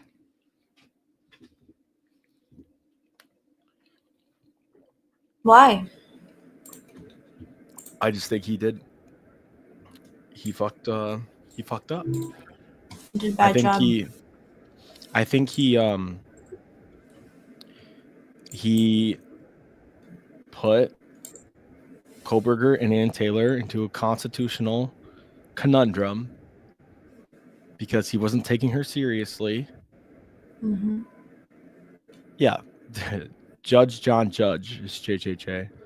JJJ was a part of the DA. Mm. We've seen that. They're all state actors. I know. I feel like you should have to be a defense attorney at some point before you can be a judge.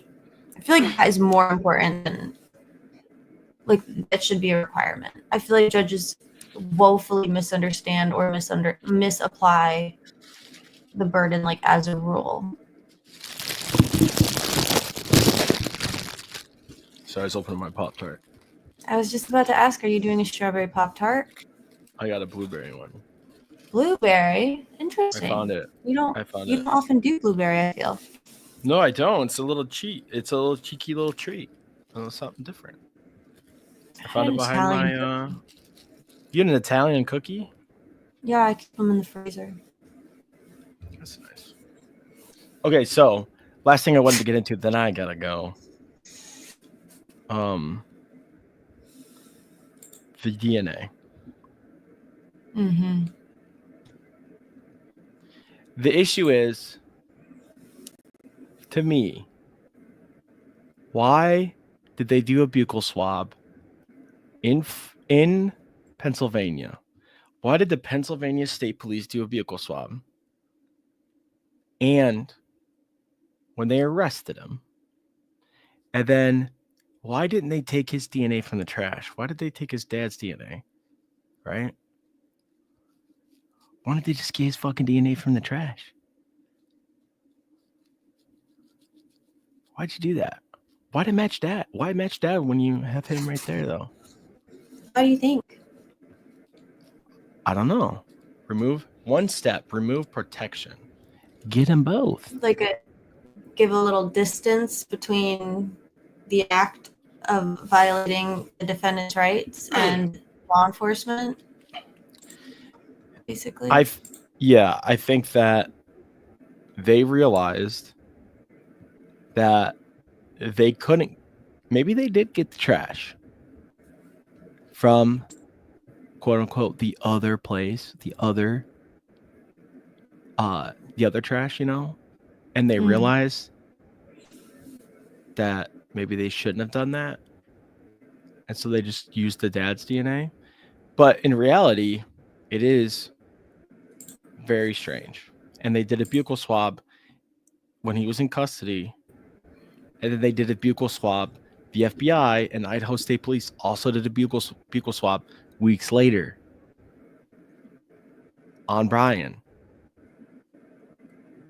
Sus.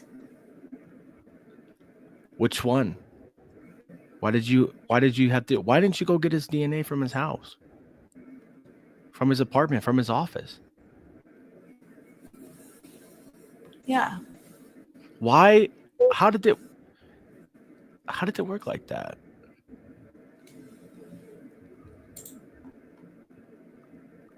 I don't know.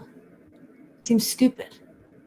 Well, it sounds like they were saying that he put his trash in a separate bag and separated it from his neighbor's trash because it was in a separate bag. And they watched him do it enough to say it, right? Right. Like, why did they say that?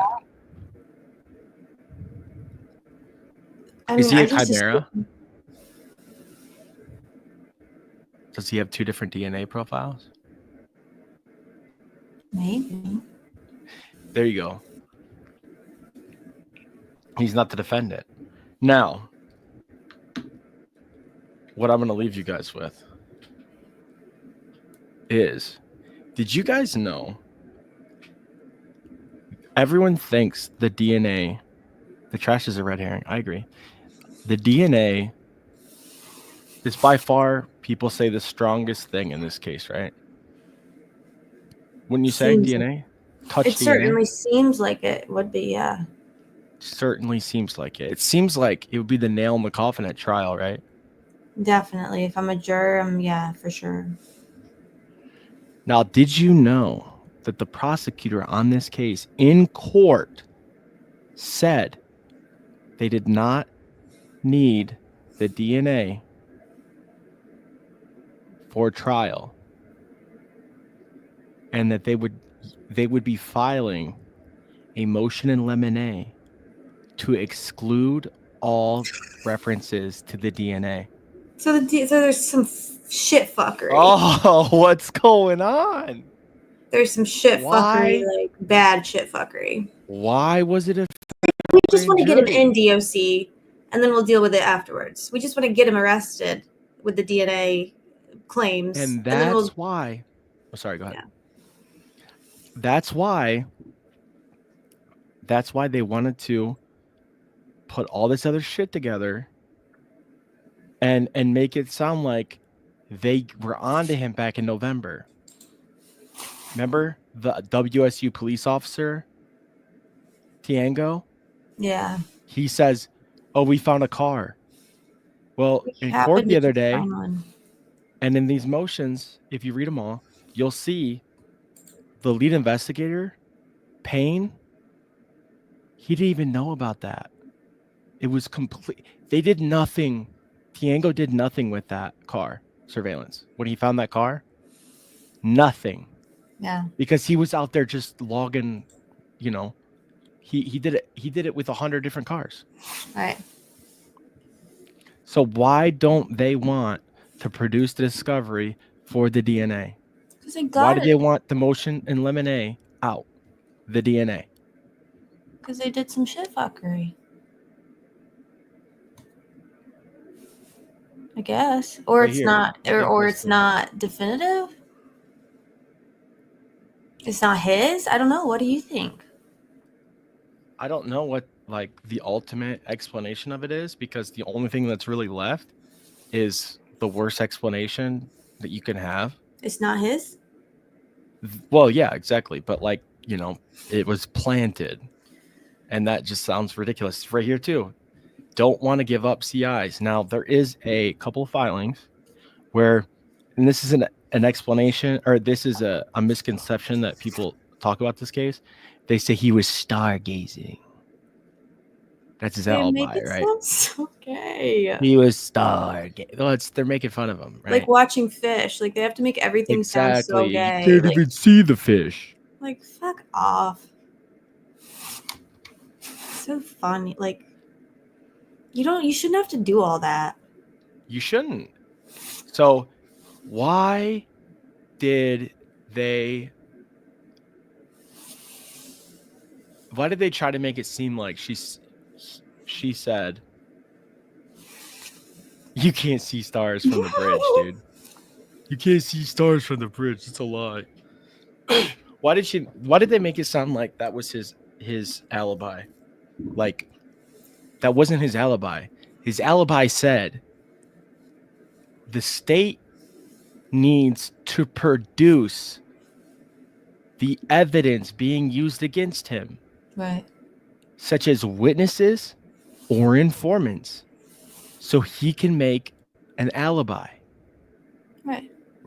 Because how can he give you his alibi if they're hiding a witness that is his alibi? If they have a confidential witness, I guess it would be a confidential informant because they have to produce a confidential witness. But they can protect a CI. But they can protect a CI. So stupid. And the state will not give them up. Well, then they can't go to trial. You can't have it both ways. Well, you would think that, but they're thinking they're going to have it both ways. They're not going to have it both ways. And they probably will have it both ways, but they shouldn't. Yeah, so who is it? Emma Bailey. It's a chick? It's a chick. So? The people that I think Unit, ZZ's in here, Rolo. Do you guys think it's Emma Bailey or TK? It's a confidential informant. So what is so confidentially informing about them? What are they informing? Him? Like about him only? Who knows? That he was in the area. Maybe he was at he was in the King Road area. Is it drug related? Could be. You think it's Emma Bailey? I think it's Emma Bailey too. Who the fuck's Emma Bailey? DoorDash driver. And his girl and his connect. His plug? Yeah. So he was using. Yep. Big fucking deal. So he's right. So he's using again. So let me get this straight. He's using opiates again, right? Apparently. I mean, what else would he be using? That's his drug of choice from what the media and everyone has told us. So he's using again. He's doing opiates again. And he also decides to do a quadruple homicide on heroin. I'm sorry. You were saying they just sleep a lot, don't you? Didn't you say that? You're not a high functioning knife wielding combat master. It doesn't turn you into a super soldier? No, absolutely not. What if it was PCP and crack? If he was doing crack or methamphetamine, maybe we could talk, but I doubt he was. Maybe he was. But it's not really, I don't really feel like a Pi-Phi sorority house and the like in Moscow, Idaho. I don't feel like the drug of choice in that region is like crack. It's probably opiates or Adderall. I don't fucking know. Right. But like,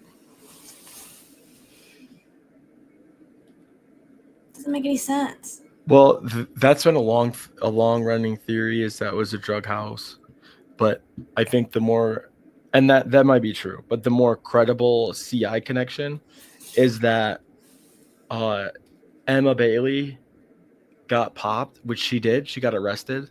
Right. And that she was doing, now this is a more crazy part of the theory that I'm not sure of, but that she was doing DoorDash drops with drugs. Yeah. So you order something specifically and she'll know what you're getting. Yeah. And go pick it up and then put the actual drugs that you need in so it can explain away all the vehicle locations and everything that she was traveling and everything she was doing. That's actually brilliant. Right. So really smart. So right, 1122 people say it's not the drug house. So they were saying that he was at Emma Bailey's, which would be using resources provided by a cell tower in the area, but it wouldn't be that house. Like, they can't say that, right? Because he wasn't fucking at that house. He was just close enough where there would be, enough of them to say, oh yeah, it's utilizing the resources of this cell tower, but not actually the actual So specific. he has a car that they think looks like the car, and he happened to be in the neighborhood in the college town that he lives in where most of these students live. That's really why him. Like, that's it. Like, they don't Not even really. have him at the house. Well, they don't have him at the house. So this is another theory. Informant is Farley. Yes, I've heard that too. Farley's attorney is Kathy Mabbitt, who is also the coroner at the house. Seen by Judge, prosecuted by Bill Thompson. I remember her. Yeah, it's fucking crazy, dude. She's the Farley wild. connection is weird.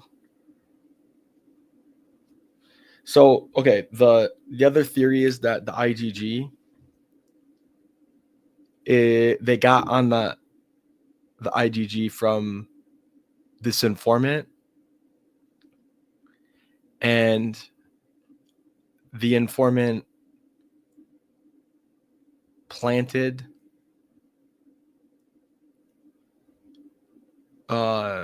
something like that morning because somebody told him.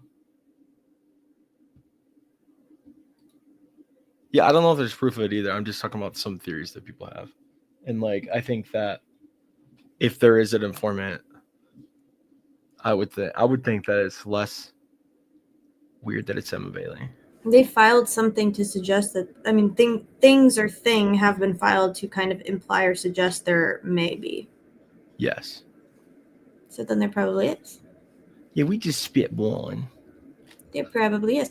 I've always thought there was some fucking sus about the DoorDasher. Yeah.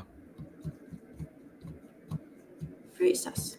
I think that's why they started putting the stickers over the food. So if you open it, people know. I mean, you could also just like put it underneath the bag, you know what I mean? So. No, that's true, yeah. Anyways, I gotta eat this Pop-Tart. It's been real, dude. Bye, I'm gonna play a video and then I'm Irish goodbye. Okay, goodbye.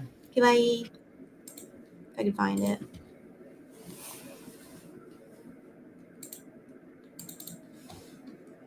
Careful, Ange. Why? If you're stealing, you can go straight to No, prison. I credited. They would love to put me in Krebin. Krebin? Krebin. Straight to Krebin. Do not pass go. Corrado. Ange is gonna die in Krebin. Is it? It's happening. Stereotypical. There you go. Oh no! I got the fucking working his sources.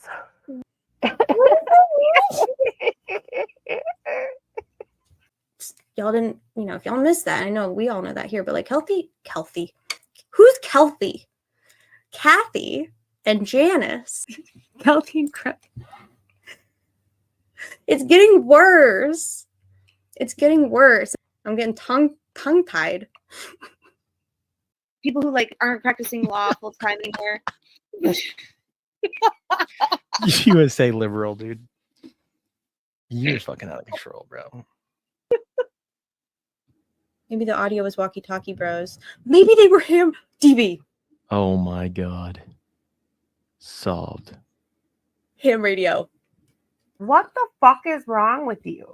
Go the fuck to the hospital and get your goddamn brain examined. But the lady wanted me to have a meeting with you. And a meeting at the Dunkin'? Yeah, the manager said that you started it. That's so fucking weird. They said you started it? That's all. I'm just not coming back. And I'm not having a motherfucking meeting. I hate meetings. I got arthritis. DB has fat fingies. It's okay. Please explain Krebin. Oh my god, I hate that. Prison? Was I trying to like say prison? I don't remember. But I was saying like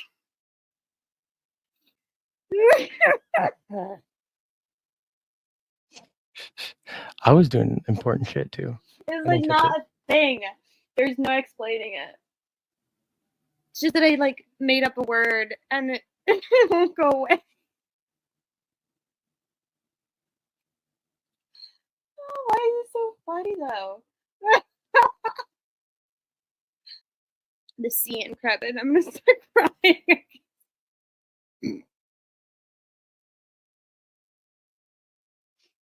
Oh God.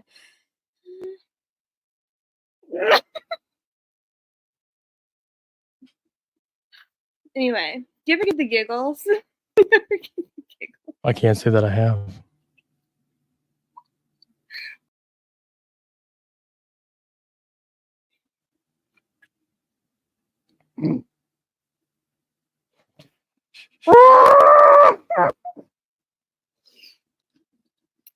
I haven't. I need probably to get a little bit more sleep. What is your...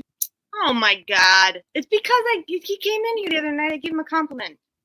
I'm stuck in the couch hole. Get up. People are attacking you on the internet.